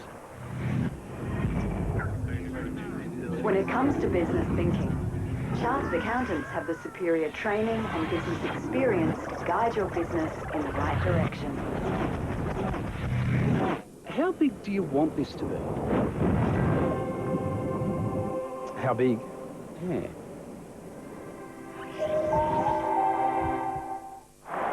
You asked me whether they could get back into the game. Now, this is where they've really got a deep dig now, the Melbourne fellas. Got to get first in, feed it off to a bloke and move it as quickly as they possibly can. The advantage out to 52 points, courtesy of Chris Laddams with his 11th goal of the season. Biglands wins the tap, went down to Stengline, had an airy. McDonald didn't, pushed it forward about 20 metres. Underneath it, Bruce, and he's been awarded the mark. So they need the quick reply, or this could get ugly here at AAMI Stadium. We heard Simon Goodwin at half-time saying he'd like a 10-goal victory. I think their best for the year's about 6. I mentioned before, they managed to let other sides get back into the game. They have control at the moment. Let's see what the D's can do. Loose ball, 50-50 ball. Armstrong working. In fact, it's Thompson working very hard. That's a good handball out to Nicholson. Back to McDonald under enormous pressure. Dispossessed. That was a great tackle. Now picked up by McLeod to Edwards. Loves to hold on to the football. The run provided by Massey. In fact, there's Crows running everywhere, but the kick was ordinary. Quick turnover. The D should have a few loose players. Leoncelli by himself. Also out there is Nicholson. The ball goes in that direction, and they've spotted up the big fella. Too far out to score, one would suggest. Good run by Bruce. The kick, not that flash. Now the handball came out from Williams. Back to Cameron. Bruce lines up on a tight angle, and he's just missed. Well, a few turnovers there, Russell. Well, it was a turnover. He had about, I reckon, about 7 or 8 blokes he could have hit with the footy. Unfortunately, it went wide instead of going up the corridor. But I just can't, I'm not harping on this, but if they're to get back into this game, Neitz has got to go forward, and Nicholson's got to go on to Perry. And Luke Williams feeling that from Rhett Biglands as the Crows bring it back into play. And Brett Burton, he has the proverbial paddock. Careful Sunday afternoon stroll. A couple of bounces. Nigel Smart on the wing. Now for Massey. Building. Back for Nigel Smart. Runs by Bizzle. Drives it long towards the goal square. 2-on-2. Getting back. John Cox. There is a whistle. Advantage. Play on. Another one to the Crows. When did you last stop and think about your car insurance? Does yours compare with Amy? Don't just renew your current policy. Compare it with Amy's great deals first. Lucky you're with Amy. Introducing Mach 3 Turbo. Total comfort shaving down or up. An anti-friction coating on the blades plus a strip with more lubrication. So even against the grain, there's less irritation. Mach 3 Turbo, new from Gillette. Well, Brett Burton doing a lot of damage. Let's go down to Wayne Schwass.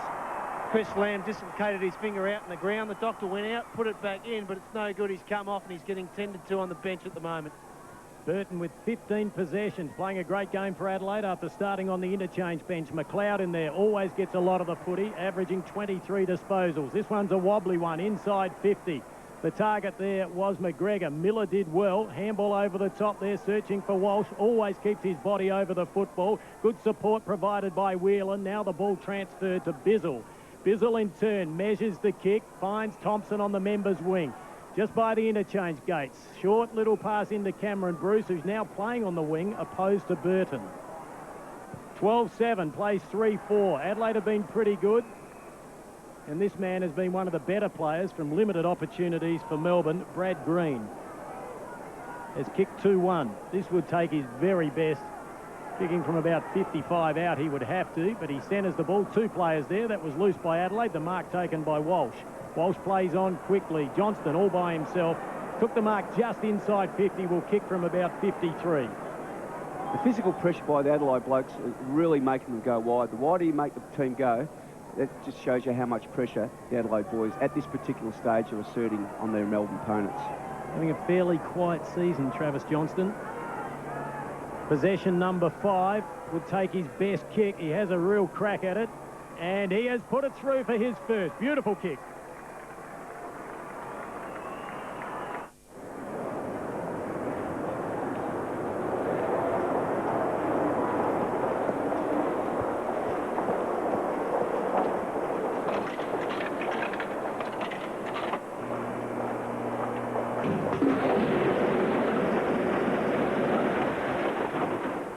Feeling lucky? The Black Rhino Pokey Tournament is on again with over 500 $50 prizes to be won. It's free and only until June 20 at Sky City, Adelaide. 12-7, plays 4-4. Lamb getting the tape up. Crows fans getting involved. Hey, don't let them get a run on. Got one in a row. Jamar winning it down. Johnston onto it quickly. Tried the soccer off the ground, ineffective, but Melbourne win it anyway. McDonald tumbles one towards Uze. Timely fist provided by Stenglein, but Thompson for Travis Johnston. Can he get another one? 45 out, unloads, and he's got 2 in a minute.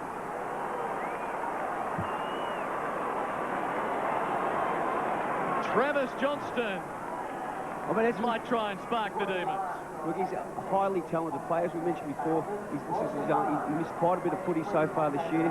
He needs a little bit of time to run back into form, but his last couple of minutes has been very good. If they can continue to work at this rate, anything's possible. Well, you said he needed time, Russell. He only needed 30 seconds to kick another one. You're a genius. Another 30 seconds. Look, he's a very talented player. And if you can get it out to him, he's not going to let you down. Well, they dragged the margin back to about 46 points, is it? 45, let's make that. Biglan's opposed to Jamar. That's been a good battle in itself. Biglan's won the tap. Edwards took it. In there, Heffernan. Clever little tap on. Out to McDonald, who's been good since coming on. Heffernan in there again. Met by a solid tackle there by Andrew McLeod.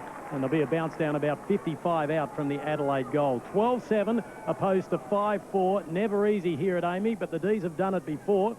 They've had some very close victories here. One courtesy of Andrew Leoncelli, kicking a goal with seconds remaining. They've got a bit more work to do today, trailing by 45 points. Jamar again, front of the pack. Ball came down to Begley. Socket away from that player.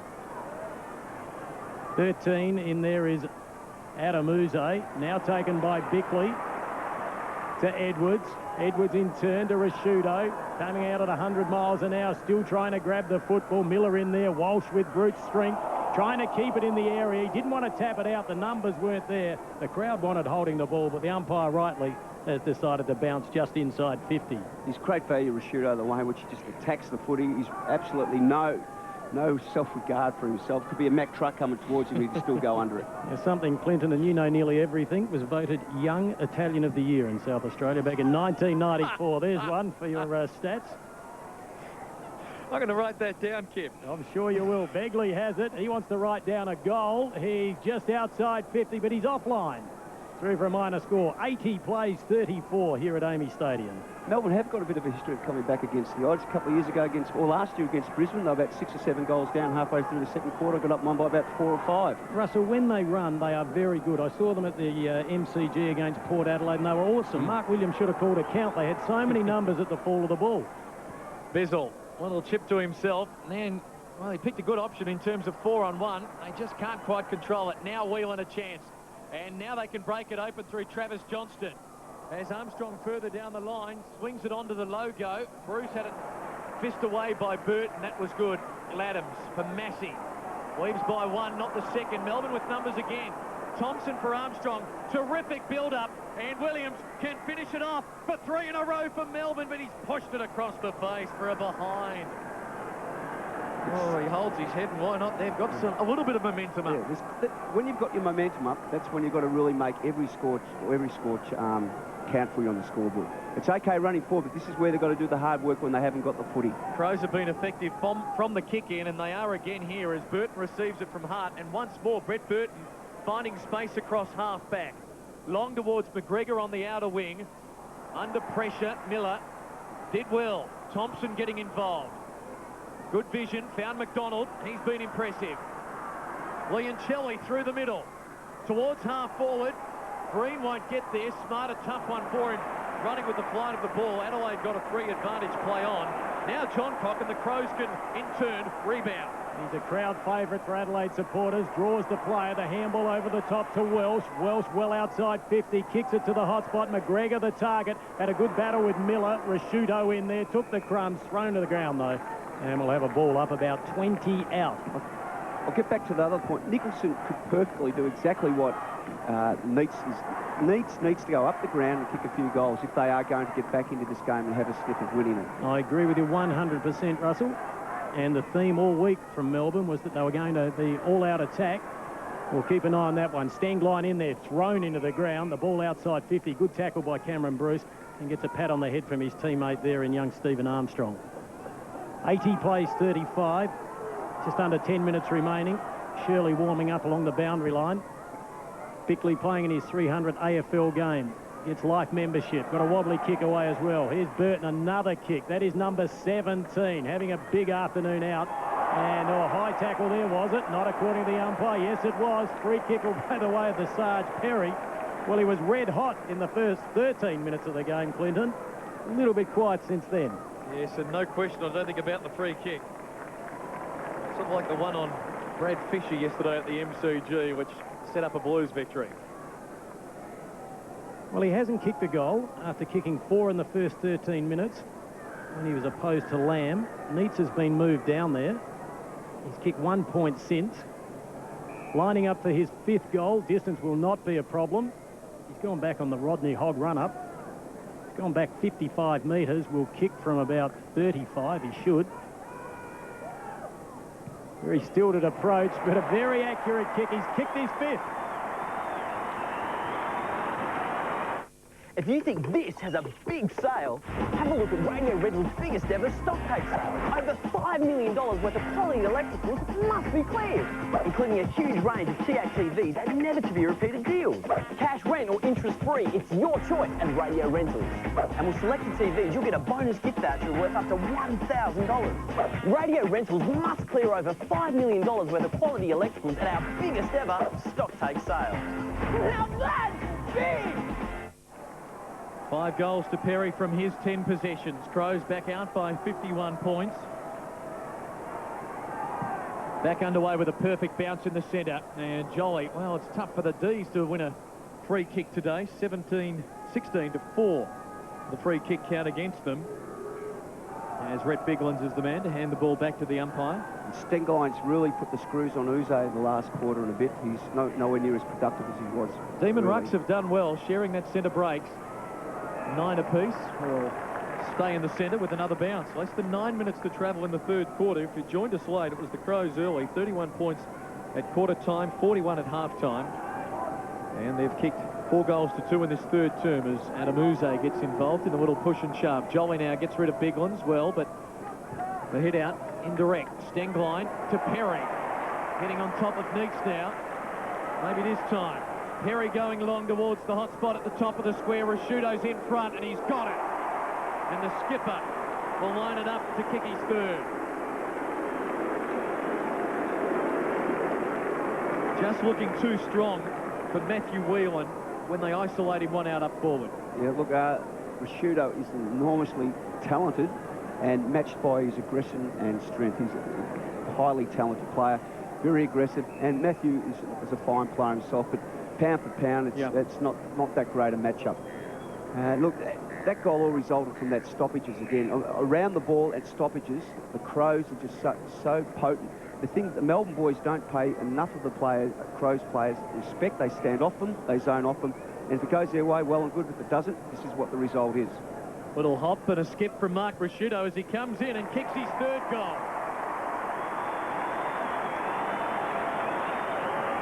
Some people see me as debonair, a bon vivant, a sophisticated man about town. But there's another player who fits that category. Crazy John. Like me, he's been around a while and has plenty of experience where mobile phones are concerned. You get the best deal with Crazy John's. He's Australia's best mobile phone retailer. I'm with Crazy. So if you need a mobile, remember, Crazy John's for mobile phones. Call 13 22 99. Crazy John's, we love you, mate. Mark Rashudo proving why he's a 5-time All-Australian, banging through his 3rd goal. The Crow supporters starting to find a little bit of voice here at Amy Stadium. 92 plays 35. Jamar, in fact, Jolly in there, and a free kick. Well, the ruck contest can be confusing. Umpire indicating it was a push. Jolly can't believe it. I'm a little bit bemused by that one as well. Biglands has had to work hard against the younger player in Jamar. Now he's got Jolly to contend with. Put it out wide to find Dowdy. Burton's been very good. Possession number 18. Ran himself into a little bit of trouble. Has to use the left. Now kicks down there looking for Rashudo again. But this time standing his ground, Matthew Whelan. Front position. Best place to be. It's a great comeback by Matthew then, really held his ground. A lot of courage. Kicks it back towards the members. Bruce had the sit, applied the spoil. Tyson Edwards likes to hold on to the foot. He loves doing it. Burt not sure which way to go. Back to Edwards. Concedes about 10 or 15 metres to find Massey. Massey with plenty of time now. Lifts the eyes. The target is Perry, and that's a strong mark. And Neitz made him earn it twice, 3 times. Burton comes in. Neitz not happy, getting a bit frustrated. Well, David Neitz is as clearly frustrated as you can get, and there was no doubt in the world, Russell, he was going to give away 50 metres there. And, well, you want your skipper in times of crisis to lead you, don't you? And it was inevitable he was going to give away a 50 there. There it is. It was a mark initially. And, look, this is quite obvious that Dave, look, you don't do that type of stuff. And, look, he's a great player. I mean, even that, look, he's just got to show... Did you bring him off? Well... Yes, I certainly would, because at this particular stage, the game's gone. I'd make an example, and then I would chuck him up to the forward line. He's clearly frustrated. Well, he's given away a 50-metre penalty, and he's also given Ian Perry his 6th goal for the game. Big return for Ian Perry. That supersedes his best, which was 5 against the Kangaroos. And we'll keep an eye on the Demons runner, because the skipper is clearly frustrated. Indeed, didn't he make Perry earn that one, as you would expect? And maybe, in part, he's frustrated with his own teammates as well, and he's trying to spark them up, perhaps, Russ. Well and good, but you just can't do the stuff like David's doing now. I mean, that's completely... and the second one that came over the shoulder, I mean, that could have gone anywhere later on in the week. But he's got to... I would have taken him off, have a yap to him, send him forward, and take his aggression out, lead him hard and direct at the footy. The margin now over 10 goals. Well, a little bit of heat perhaps coming into it. Reasons to stay with us as Stenglein sends it to John Cock. Dumped by Heffernan, good tackle. And a Melbourne free kick. Number 5 for the afternoon. McDonald will take it for being pushed in the back. To Travis Johnston, who's kicked a couple of goals in his 3rd quarter. Towards half forward, Thompson was brought down. No whistle play on the call. Thompson brought down again. Crows to try and clear. Shirley for Laddams. Oh, clever kick around his body. A beauty for Hart. Adelaide rebound. Stenglein running to space on the outer wing. Perry there as well overruns it. Gets rid of Neitz. Stenglein out in front of Biglands. Made him work for it too much. Uze caught. Got boot the ball. Caught in a good tackle. Stenglein brought down by Darren Jolly. Good tackle. And we'll have a bounce between wing and half forward for the Crows. At this stoppage now, every Melbourne bloke must have someone just touch their jump and feel some skin, because it's just, you have a look, there's 2 or 3 blokes clean by themselves on there. Things not going the way of David Neitz, as we saw on the replay. We'll have another bounce here with Jolly and Biglands to contest. Andrew Leoncelli standing on the sidelines, about to make his way into the fray as soon as he can. 5 minutes remaining, 3rd quarter. Neitz hearing it from the crowd. Who will break clear from this stoppage? Uze. Handball ineffective. McLeod's handball stolen by Johnston. Demons break clear. He's got some support with him. He can keep on going. Travis Johnston spears the pass to Green. And diving out, he's taken a wonderful mark. And how about that precision disposal by Travis Johnston? Absolutely brilliant. I mean, to be able to do that, have vision, bringing the ball inside 50 from about 45, 50 metres away, and perfectly spotted. He's smart. Was right on his hammer. That was an absolutely magnificent kick. It will be Uze who will come off for Leoncelli. There's that kick again from Johnston to Green in front of Nigel Smart. And the benefits of playing in front. Have some work to do with his left boot. He's doing up the laces now. The margin is 63 points. You've got an eye on the stats chart. Well, the reason why I think Uze has come... Look, Adams is an excellent player, but Stenglein has really done the job on him after quarter time. I think well into the 3rd quarter, he's only had, say, 2 or 3 touches since quarter, or maybe 4 or 5 since quarter time. And that's not good enough for a non-baller of his calibre. Jolly's come off. Jamar back on for Melbourne. Crowd with a slow hand clap. They don't like 63-point leads. I think this is one area of our game where we can clean. I mean, taking so long to kick a goal. I mean, it's just something. Put a time limit on them? Well, because there's a time limit anywhere else on the ground except for shots at goal. I'd say 30 seconds. 30 seconds. Get back and have your kick. Brad Green to do just that. Kicked 2 goals in the first half. Will kick from just beyond the 50. Gives it everything. Brad Green kicks his 3rd goal for Melbourne today. Demons get one back, but they've got an awful long way to go.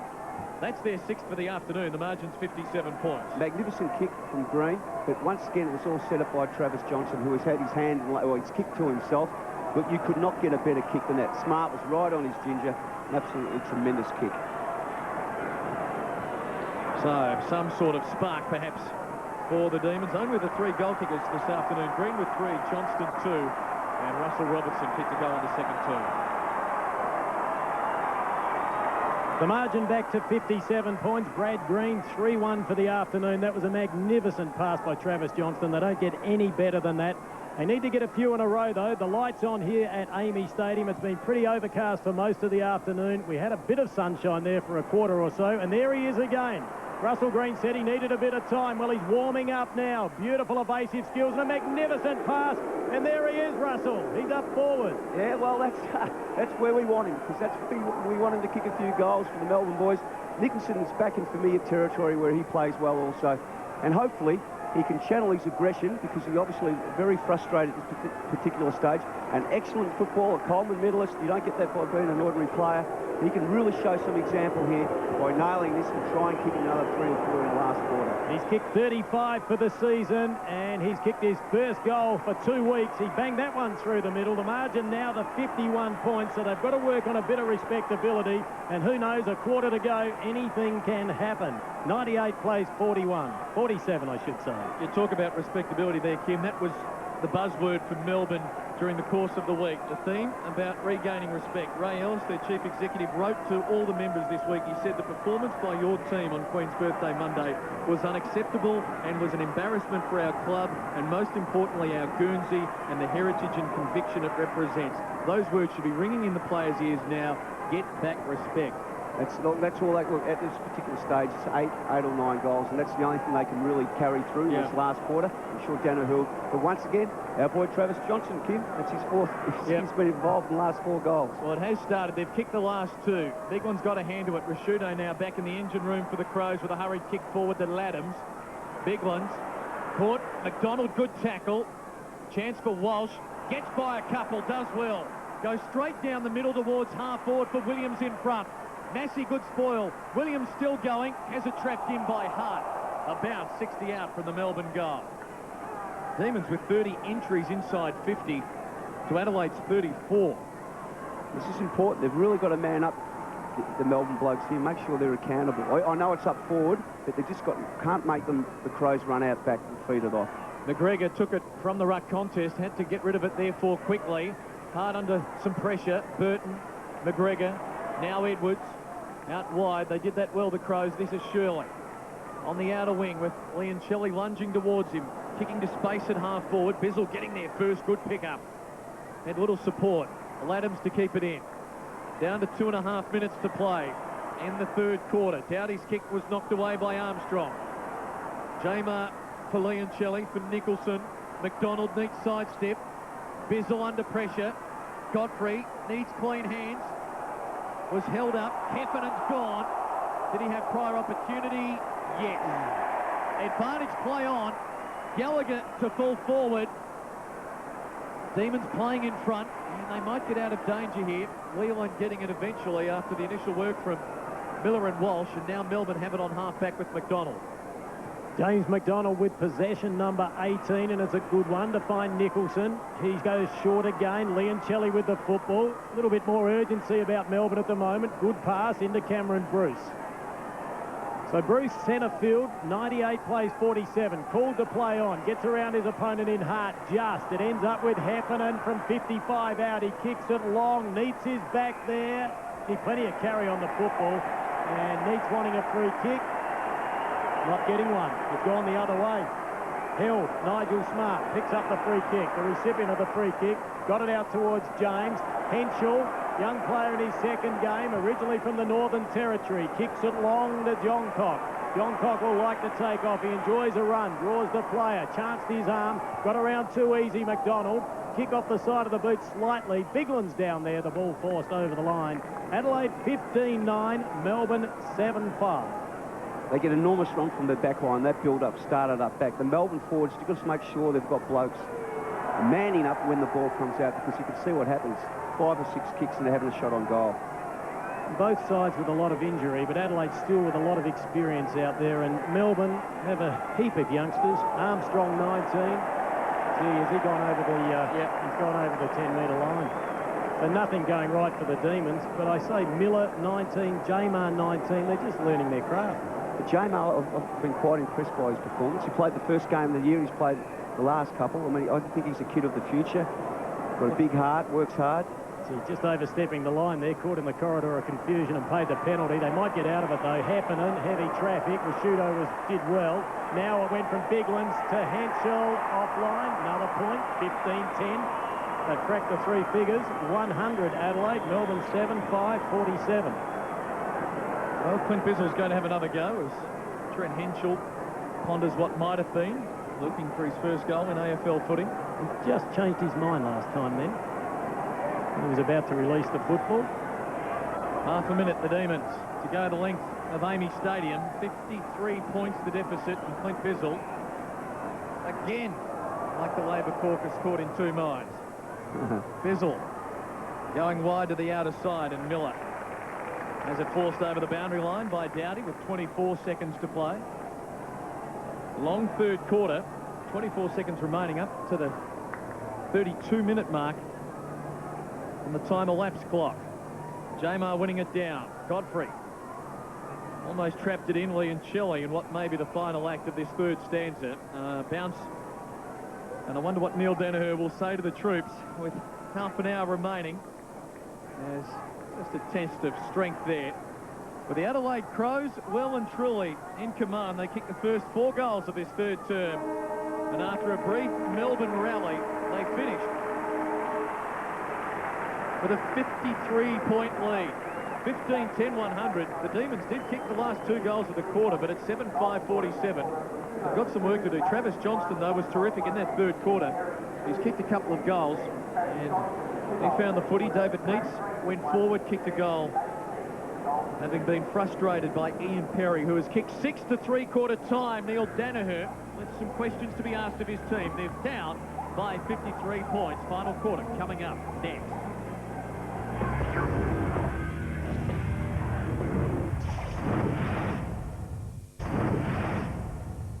Meet Steve, one of Adelaide's top cabbies. He knows his town like the back of his hand. But does he know his road rules?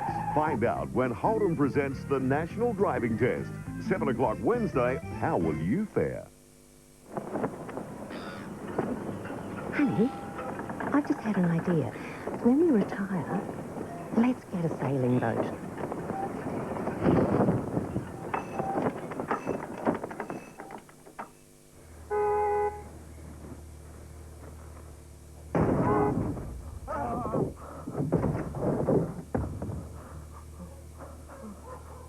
Things are 10 times bigger with the new Olympus Ultra Zoom. Cold winter nights, imagine sleeping in the open. There are people who have to. The homeless, the poor, the frail, and the troubled in our community. Anglicare is there to help them, and you can help too. Bring them in from the cold. Join Anglicare's Winter Warmth Appeal by donating cans of warming food, cash and blankets. Anglicare is working for people. Join the flock this winter with your donations and bring warmth to a family in your community. Foxtel installation is now half price. Get complete coverage of your favorite sports. Hurry, Foxtel half price installation must end June 30. Call now on 131 999. 6 spring rolls free. A 1.5 litre Coke free. It's Barnacle Bill's double freebie deal. 2 fish fillets, 6 prawns, 6 calamari, chips and medium coleslaw. Yeah, $16.95. Less than you'd normally pay. Plus 6 spring rolls free. A 1.5 litre Coke free. Great value, eh? So don't dip out on your double freebie deal. $16.95. Yours to share. Now at Barnacle Bill. If you'd like a new bed or bedroom furniture, Bedroom Showcase are having a sale with 10 to 25% off everything. Now I don't think we need to shout, 10 to 25% off everything. because you can see our amazing prices on ensembles, mattresses, waterbeds and suites. Besides, it's about the designs, the quality, the advice, the easy interest-free terms. And 10 to 25% off everything. Well, that is even better value than usual. So come into Bedroom Showcase for the best of everything and, of course, 10 to 25% off everything. Termites are silent, secretive invaders. It's likely you won't notice them until the damage is done. Have you had your termite inspection this year? Assess your risk. Call Murray Pest Control for 20% discount on a visual termite inspection and report. To fight termites or for peace of mind against attack, Murray's use and recommend Centricon, the proven environmentally friendly product protecting thousands of Australian homes. For your inspection discount or no obligation Centricon quote, call Murray 13 14 70.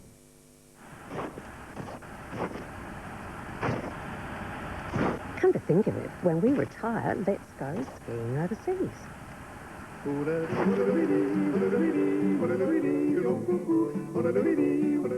G'day. No regular postcards this afternoon because of the footy, but Tuesday night, our Limestone Coast 1 hour special. Underground at Tantanoola, nature on the Coorong and much more. See you Tuesday night for the Limestone Coast. This AFL coverage proudly brought to you by Holden Monaro, Sky City Adelaide and Chartered Accountants. Final quarter, 53 points the margin. Yes, Adelaide been in front from the opening bounce as the ball is now taken by Tyson Edwards. Wobbly kick forward, taken by Bruce. He hasn't been Melbourne's worst player, nor is this man, Leoncelli. Possession number 21 coming up for Andrew. Kicks it around his body. Robertson punched away there by Hart. Oh, that looked like a throw to me. Yeah. Play on advantage. No advantage. The ball will go back to Mark Ricciuto, now having a run on the ball after spending about a quarter and a half up forward. And that is possession number 21 for Ricciuto. Likewise for Brett Burton. On to Chris Laddams. Had a spell at Essendon. Didn't crack it there. Now puts it inside 50. McLeod playing up forward. He'll create a few headaches. And one has started already. Yeah, look, they have the luxury. If he's going to stay up forward and play up forward, he'll be an absolute minefield to watch because his evasion skills, his courage, his quickness on foot is just unequalled in the AFL. And poor Matthew Whelan, you take it off Mark Ricciuto and you put on Andrew McLeod. Yeah, but it's a compliment to Matthew Whelan. No you only put a boy of the calibre of Matthew Whelan. Look, he gives away a lot of weight and so forth, but he's got tremendous skills, a big heart, and he'll give everything. There's no doubt about that, and that's why he's been given that assignment. Andrew McLeod, the leading goal kicker this year for the Adelaide Crows with 16. Yet to slot one this afternoon. He likes to kick one, and he's put this one through. Adelaide extend their lead to 59 points. He is a superstar. It's not a bad combination when you have the luxury of having the shooter up there. Now he's back in the middle, and you've got McLeod up forward. Now I'm sure we spoke about what Neil Danaher would have said to his boys, and Alan Jones always used to say to us that if we were 10 or so goals up at Hawthorn in the old days, fill your boots, son. That means go and get as much as off the footy as you possibly can. Don't give them a sniff. And you can't win the game, but surely you can try to win the quarter at least. And they are yet to win one here at AAMI. Good point. Matthew Whelan and Andrew McLeod having a few words. 40,178 on hand. So another terrific home crowd for the Crows, particularly given the weather forecast in Adelaide today and the showers that we had earlier in the day. So in terms of home and away matches, it's the best crowd for some 5 years for a match between these two clubs.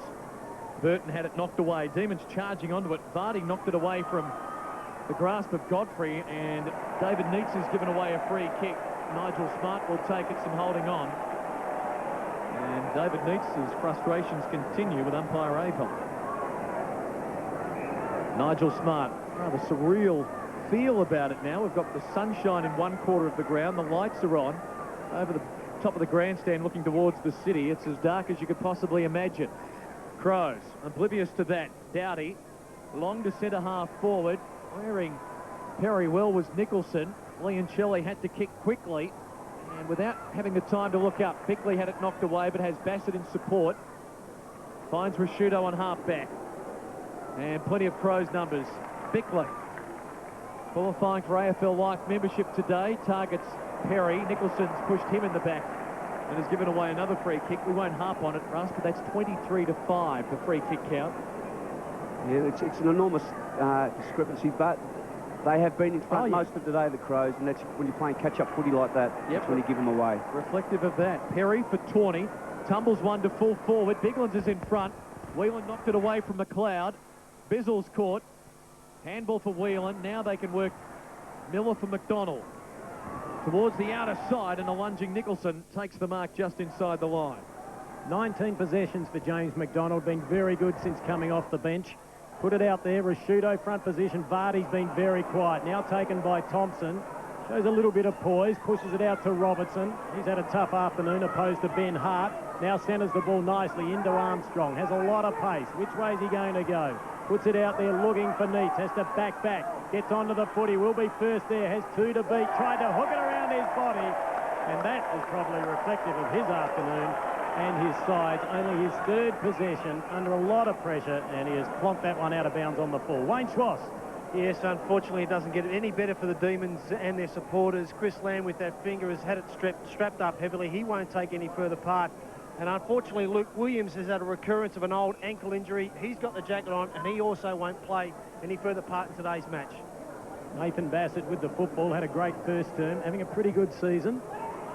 Very solid, reliable defender. Put it out towards Biglands. Had a good battle, a good duel with J-Mart. I mean, had it right from the start. Jolly's only had a brief run. Loose ball evades everyone. Picked up by Burton like McDonald. He started on the interchange bench, and they've both been good since coming on.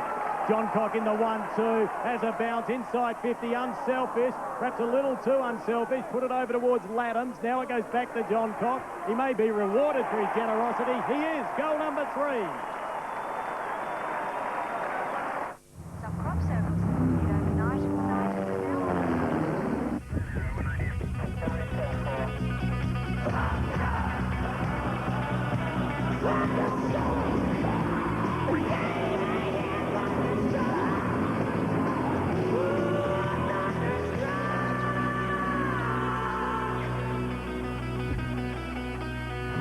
The new Holden Ute, a force of nature. And the positive thing too, I mean, he's been down in form. I think he actually started on the bench today, and it's great for his confidence to get back into winning form. He did watch on from the bench for the opening part of the game. We'll have a second bounce in the centre, so any hope that Neil Danaher thought his team would come out with a spark to start this final term has been snuffed out by the goals to McLeod and Johncock. 65 points the margin. Question now, what will it be in about 20 minutes' time? Biglands winning it down. Melbourne a chance. Godfrey for McDonald. They'll get the centre clearance. Long ball towards Green. Has a couple to beat. Getting back Smart. Neats with a good tackle. And under pressure Smart. Does he find the boundary line? He does. Throw in half forward for the Demons. 34 years of age, Nigel Smart, and may go around again this year. Unbelievable. He's been a tremendous player for many, many years. And if he does that, Kim, he'll be within sight of 300 by the end of next season. He might think, well, don't pull up stumps just yet. Godfrey is caught by Dowdy, shovels it towards Uze, and he paddles it back over the line, and we'll do it all again. You want to know where you're going to fit in the names Carey, Clark, Burns, Bode, Stevens, Goodwin and Marsh into this Adelaide team. Yeah, and they're looking forward to the rest this week. And without a doubt, perhaps the player they've missed more than anyone is Mark Stevens. He's a tremendous player. Very courageous, and he's been a mild sensation since coming to the Adelaide Football Club. The thing that you do have, it's a luxury you have all those blokes coming back in, because what it makes, that they have to earn their position to get back in there. And those blokes out there, they're not taking my spot, buddy. Well, I'm staying here. Can you see 7 there that you would drop? No, they all contribute. Never easy for a coach, even when you're winning. Bickley has the football. Over to Biglands. Biglands in turn to Massey. Run provided by Hart, the 4-time All-Australian. Over to Tyson Edwards. 2 bounces. Make that 3, and he's going to have a shot from 55 metres. Contact not great, but he's found a teammate in Perry, who plays on quickly and all by himself is Henschel. So they're sharing it around, and the young fella may kick his first goal in AFL football. We'll make that his second.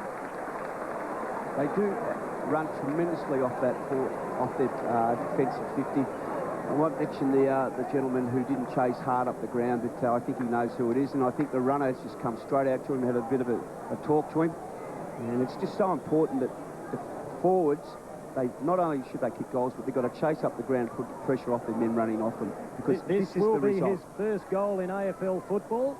If he can slot it through from only 20 metres out directly in front. Gee, gave it a fair ride. Oh. And he's missed it. Well, he tried to kick that one over the super screen, Russ. He's still got time, though. He's got 20 minutes to get another one shot on goal. But it was good the way in which Perry fed the ball off. I mean, they're obviously very team-orientated, as we saw with John Cock before. They really do look for each other. Trent Henschel, born on Christmas Day, 1982. Russell Green's words of kick through the ball. Just resonating through his mind there, and just kicked a little too much through it. Clint Bizzle, eyes darting left and right, going to take his life into his own hands as he goes short from McDonald. Laddams quick to stand on the mark, just try and suffocate the life out of them as McDonald, good ball for Uze on half-back. Down the line, targets Robertson. Got away from Massey for the time being. Lays off the handball to Bruce. Under pressure, turnover. Massey's got it, runs into a steam train called Godfrey, who got him high. Massey to take the free. Goes to the centre corridor for McLeod. Has Bickley in support. Now for Bassett with the run out of defence. Calls for a Shepherd from Biglands. Got it, so he goes out wide, going by the cape here, the Crows. But when they've got a lead that big, they can do what they want as Hart goes short. Now Burton, too far out to score, drifts it in. Henschel's going to have another shot. And, well, his heart is in his mouth. He slips at the wrong time. And he'll be saying, boy, I just want that first goal. And he does want it, doesn't he? He does. They're the leading ball winners, Rashudo and Leoncelli, with 23 touches apiece. Well, he was certainly in the corridor of confusion there. Thought about playing on, then thought maybe I should have a shot. Then it was play on. It was all too late. Burton takes it, gets it back to Laddams. Now, he can kick a goal, but this time he squares it up beautifully to Michael Doughty, who perhaps is the most accurate kick in the Adelaide Crows lineup. There's another thing I'm sure Airsy would have mentioned to his boys. I mean, so far in front, let's build on it, but let's not be selfish. Let's use the ball, feed it around, still run and chase and tackle and do all those discipline things, because they're the things they're going to have to be able to do if they are to beat Port Melbourne, if they are to beat the West Coast Eagles, if they are to beat Brisbane. So you really got to hone your skills and just don't go kick chasing. Doughty, one of 6 players to play every game last year. He struggled to get his spot this season. Kicks from 46 metres, and he is accurate.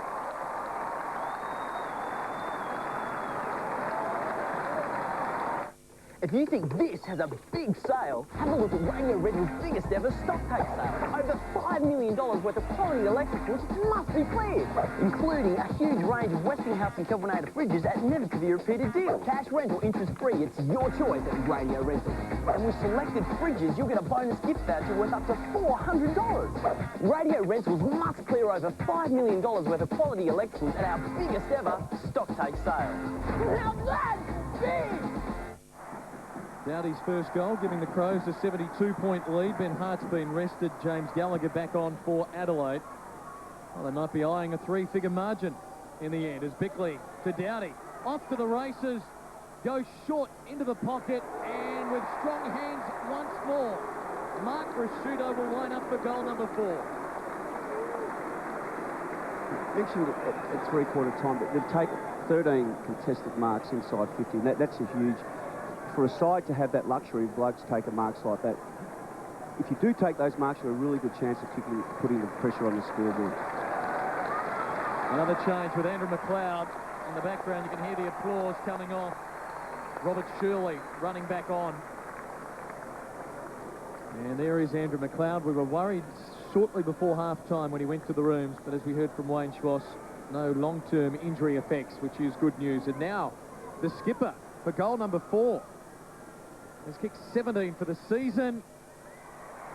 And they're just adding further misery to Melbourne's day. A 4-goal-to-none quarter. And the lead is out to 13 goals. It's not a bad ploy by Izzy. He's got Rashudo back up forward. He's taken off 2 of his best players, Hart and McLeod, just to give him a rest. I reckon Rashudo might be the next one to come off and have a spell. See, that's a big lead, 78 points. It's going to be a big victory, and as I mentioned earlier, it's something Adelaide has failed to do on the previous few seasons, and that is to kill off a side. And they're doing it this afternoon, and that man has certainly been a big help. 4 goals straight, 24 disposals. And got Bizzle on him now. Yeah, well, Whelan's been removed. He's tried hard, Whelan, but it hasn't been his afternoon. Jolly in the ruck, opposed to Biglands. He's picked up his 6th hit out for this quarter. Burton in there's been very good, as we've mentioned. Tackled by Vardy, who's had a very quiet afternoon, only 5 possessions. One of their better players throughout this season has been Simon Godfrey. He's only managed 4 possessions, and David Neitz 3 possessions. So they've had some of their better players down this afternoon. Fist away by Jolly. Ball taken by Doughty, looking to get into the action. He knows there's players coming back into this Adelaide lineup in a couple of weeks' time. Good mark taken by Whelan. Clears to the outer side. Leoncelli has been the biggest ball winner for Melbourne this afternoon. This will be number 24. He gets it away quickly. Over there towards Vardy. Short kick, not a good one over the head of Johnston, who had a very good third term. Taken out of it there was Doughty. play on, advantage played, and goes over to the Birdman. He strolls to about 40 metres out, and he has kicked his first.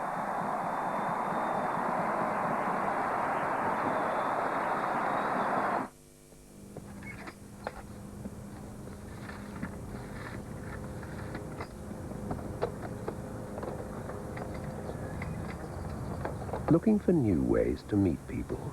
You'll get 50 free local calls every month and unlimited internet hours when you combine your internet and home phone with Primus Telecom. This is a special offer and conditions apply. Primus Telecom, delivering the real value of communication. He has kicked 3 goals, Brett Burton. Adelaide have won the quarter 5-1 to nothing. And Joe Goodnick wants to be in charge again, Russ. Not sure why. That story will no doubt continue to build. Crows go forward again. Begley, long ball to the goal square. McGregor! Mark of the day. He's going to kick another one and make it a 90-point lead. Well, you had the crystal ball out, Clinton. I didn't think they could get to 100 points, and that was only about 90 seconds ago. But, gee, they're getting close. Oh. I can't wait to see what the email this week is from Ray Ellis, the CEO of Melbourne, to his supporters. McGregor directly in front, hasn't kicked a goal today until now.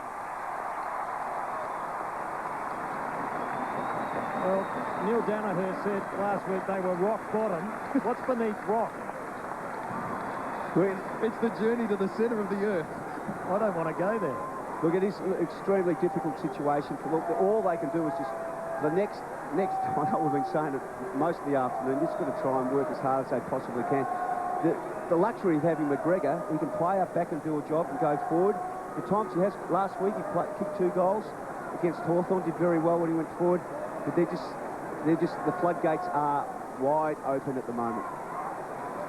And McGregor hasn't been Adelaide's best player, he hasn't been their worst, but I'll tell you what, his opponent Brad Miller has done a pretty good job when you consider the amount of times the ball has gone into Adelaide's attacking zone. Back centre field, Bigland's opposed to Jolly. The ball goes out to McDonald, wrapped up in a tackle. Tell you what, Adelaide are hungry now. They all want a taste. They all want a little bit of the football as Leoncelli just gives a quick one into the ribs there of Johncock. Now a bit of push and shove between Thompson and Massey. Umpire does the right thing, just throws the ball up. Taken by Edwards, bails out with a left-handed handball to Burton. Trying to shrug the tackle, eventually got a handball out. Held it for too long, though. Free kick will go the way of James McDonald. Plays on with a handball, out to Uze. The applause there is for Mark Rasciuto leaving the ground. He's had a fair afternoon, 24 possessions and 4 goals. The action back on the outer side, and it is with Armstrong. It's not a bad bench, is it, Rasciuto, Hart, and McLeod just sitting there. Just rubbing it in, isn't it?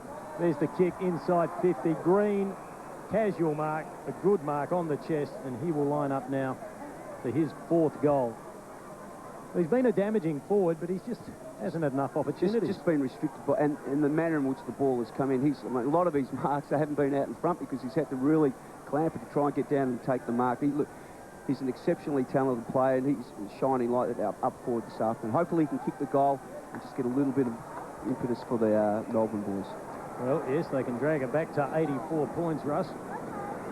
Not sure if that's impetus, but I'll tell you what, you hang in there, you've got to be admired for that.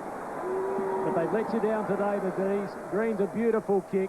Something about left footers. He's kicked his 4th.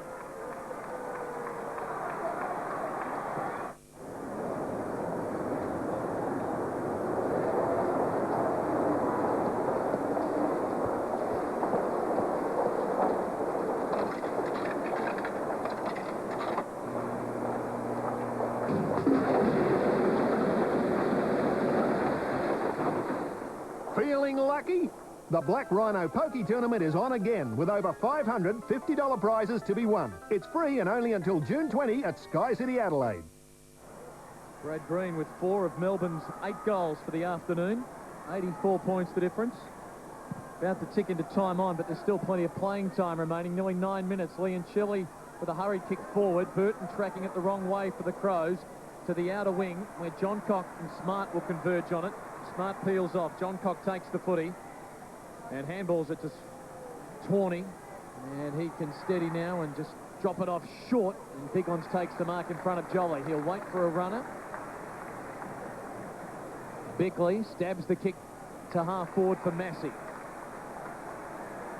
137 plays 53 as Massey sends it long to full forward. Neitz has taken himself back there for Melbourne with this deluge of Crow goals. Uze for Travis Johnston, who provided the spark for a period in the third term, has tailed off since then and has just 10 possessions for the match as he kicks towards half-back on the members' wing, and a good mark taken by Cameron Bruce.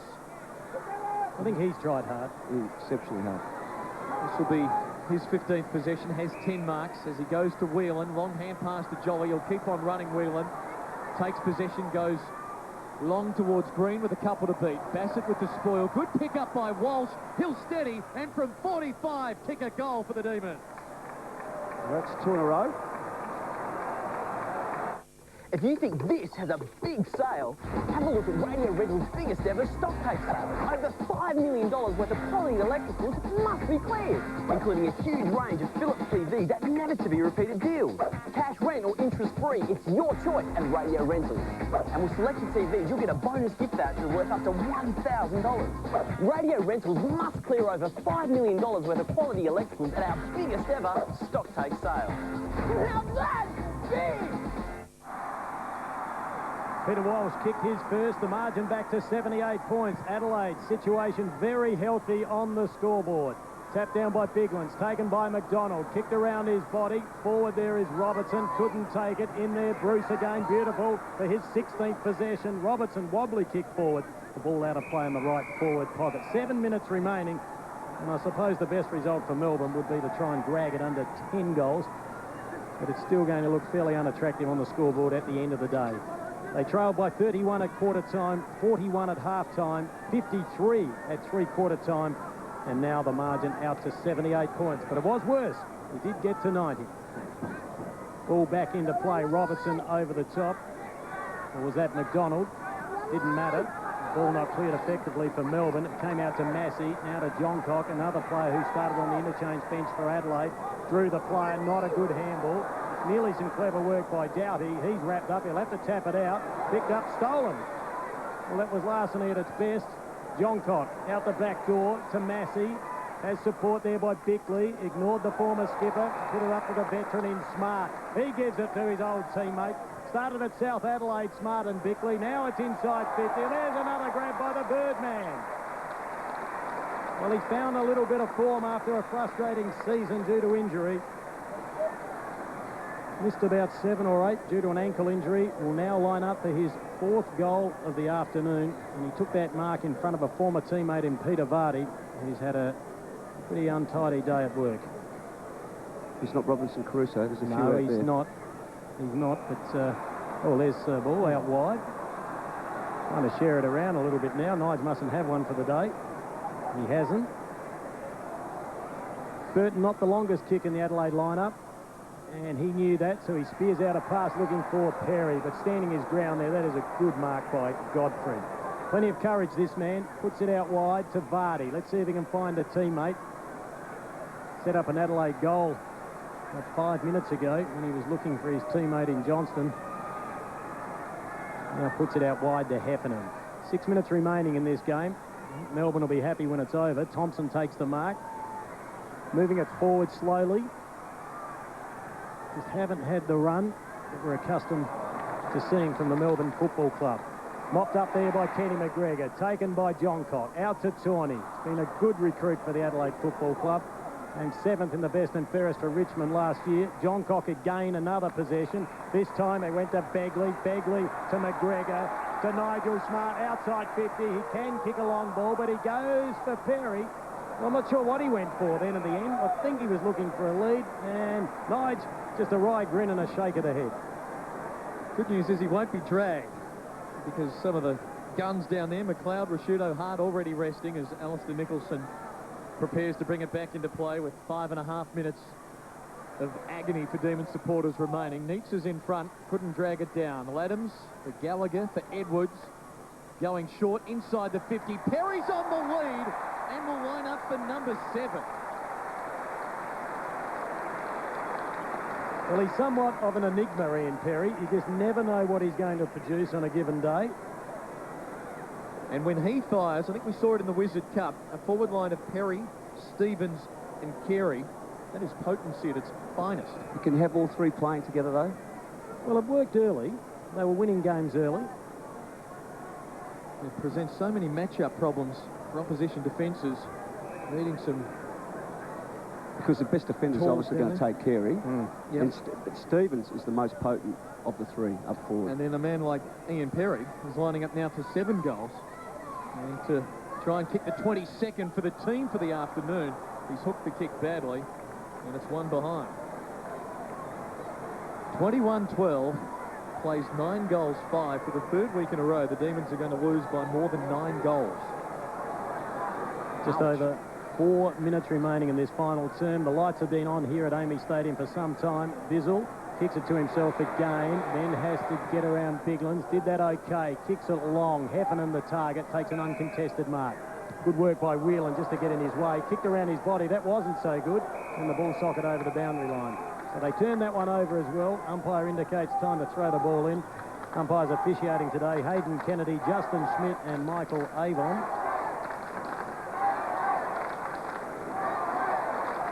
Adelaide's faithful, still urging on their charges. Ball comes down to Armstrong. Melbourne's best first-year player last season to Godfrey. On the left boot, kicks it long underneath at Henschel, now playing at centre half back. Loose ball comes out towards Massey, just goes about his work. In a quiet fashion, Henschel around his body. They've got him away from the goal, so he won't kick his first this afternoon after getting a little bit of stage fright earlier this term. But I'm sure he will kick one. They're big raps on him. Plays for the Woodville West Torrens Football Club here in the SANFL, originally from the Northern Territory. Only 20 years of age. Jolly to do the ruck work. Won the tap comprehensively. Out to McDonald. Slapped it back to Armstrong. Good peripheral vision.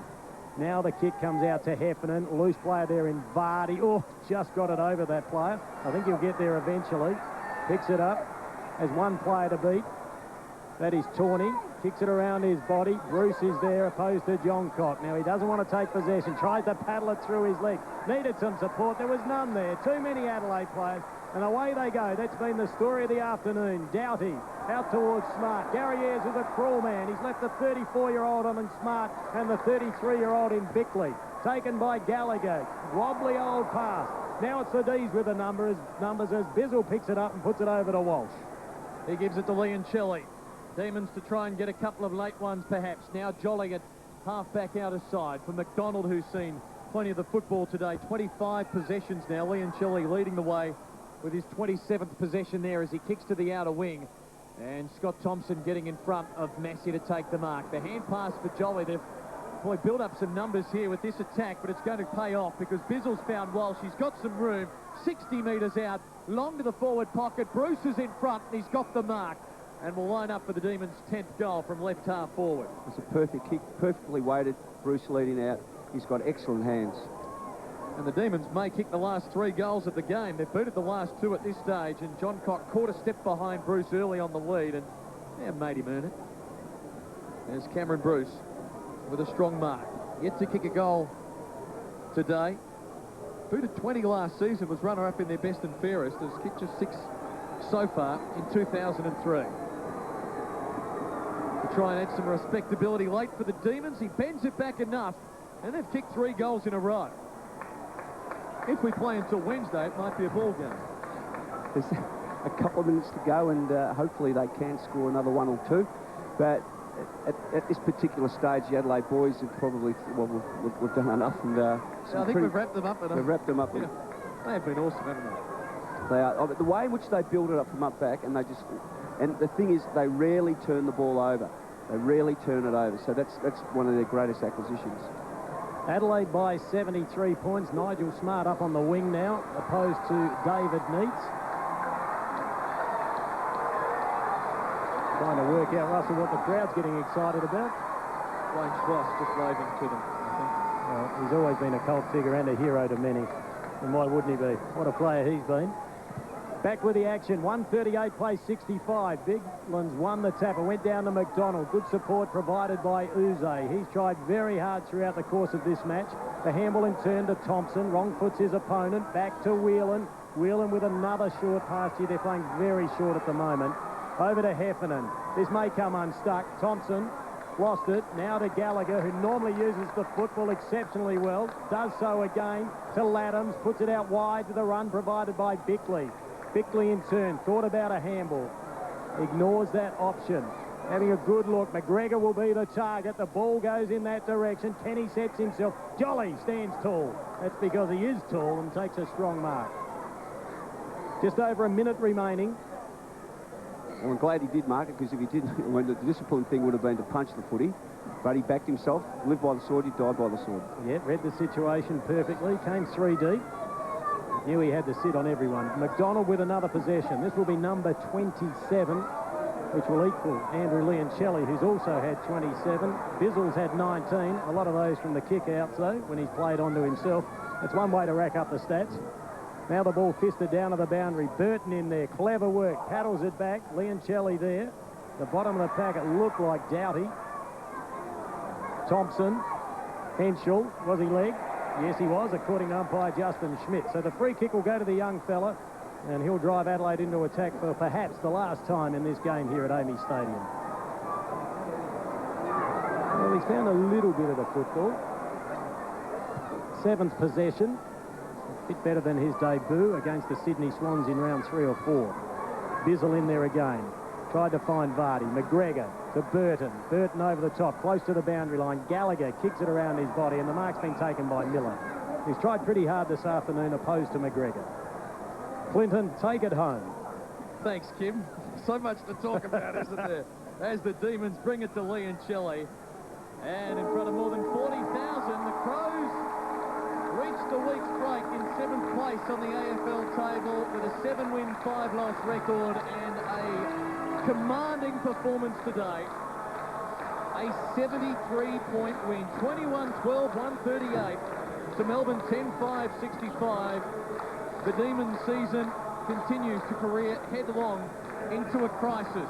Their last 3 weeks, losses of 60, 56, and now 73 points. They're next to last on the ladder. David Neitz and company can only ponder where it all went wrong. The Adelaide Crows started in blistering fashion. Ian Perry kicking 4 goals in the opening 13 minutes. They were the first scores of the game, and from then on you knew it was an uphill battle for the visitors. At quarter time, a lead beyond 5 goals. At half-time, the lead was just on 7 goals. Peter Vardy, a former Crow, chatting with Ian Perry. 53 points the margin at the last change, and the Crows winning the last quarter. 5 goals to 3. Chris Heffernan having a chat with Chris Laddam. So good to see some smiles out there and some words being exchanged. But Melbourne, 3 wins and 9 losses, have lost 8 of their last 9, and it literally is a disaster for them now. Matthew Whelan just chatting to a few of his former teammates at Woodville West Torrens, where he originally started his football here in South Australia, and that's Robert Shirley and Ken McGregor. They played a little bit of footy together. And there we see David Neitz, only 3 possessions and just the 1 goal. Let's go down to Wayne Schwass with one of the stars for the Crows. Mark, what a terrific way to respond after last week. Yeah, it was. You know, we're under the pump a little bit. I know Melbourne were as well, but, you know, we had high expectations this year, and it was a real pivotal game for us. So, put a fair bit of effort into it, and yeah, had a good result today. Pleasing when the opportunity presents itself to make sure you finish off a side like the side did this afternoon in the second half? Yeah, I think if there's been any criticism of us, we really haven't played 4 quarters and beaten sides by 10 goals. And I know we haven't been beaten by much when we've been beaten, but we still haven't finished sides off. So today to do that was great. And on a personal note, 300 matches to the AFL Automatic Life membership. Congratulations. Yeah, it's a great honour and something I'm very proud of, and just thankful for the guys. I think Ben Hart and Nigel Smart, they're playing their first game back at home since they you know, got the honour bestowed upon them, so hopefully they'll get a great reception. Well done, Mark. Enjoy the win. Thanks. Still getting the job done, isn't he, Mark Bickley? 10 kicks, 10 hand passes, as we saw, 20 possessions on the day, and not getting his place in the team out of sympathy or anything. He's earning it as much as anyone. Oh, look, even last year I thought maybe he was near the end. He was going to finish up last year, but he had such a good year. He batted on again, and he's holding his position in that side. purely because of his performances week in and week out. He's probably one of the few universally liked blokes as an AFL player right around Australia, like a Timmy Watson, that type of player. He's been a great ambassador for footy, a great captain for his side here, and one of the all-time greats in AFL footy. Already talk about Bickley going on next year, but he put that to bed during the week, and he wants to go out on top, and this will definitely be his last season. And this performance today out of the last month of footy for the Crows, we mentioned earlier in the program, those narrow couple of wins, 16 points against the Bulldogs, 17 against Geelong, then losing against Hawthorn. But today, it is Adelaide Crows back to their best footy, and particularly with those big names to come back. A lot of them will come back for the first match after the week off against Carlton at Optus Oval. There's still good things ahead. Well, certainly Mark Stevens, Wayne Carey, and we've been talking about all the other players this afternoon, and we've also forgotten Ronnie Burns, who has to get in there because he really found some form in his last 3 or 4 games. His last 3 or 4 weeks have been very impressive prior to injury. Look, they are one of the sides who could beat Brisbane or Port Adelaide for the flag. Full contingent, and the way in which the passion they played with today was tremendous. The thing is, they've got tremendous depth, and when you've got tremendous depth, an enormous amount of pressure is placed on you to perform, because if you're not performing, someone's going to take your side. Blokes get pretty selfish in that area. Look at the veterans, Smart, Hart, and Bickley. 34-year-old Nigel Smart, 33 Mark Bickley, 28 Ben Hart, but already with 261 games under his belt. There's a lot of footy there. It'll be a big hole in the Adelaide Football Club when those 3 guys do hang up their boots. And as I said, I believe Nigel Smart may go on again next year at the age of 35. And he's doing all the big jobs, loves the challenge, loves to stand the best player in the opposing side each week.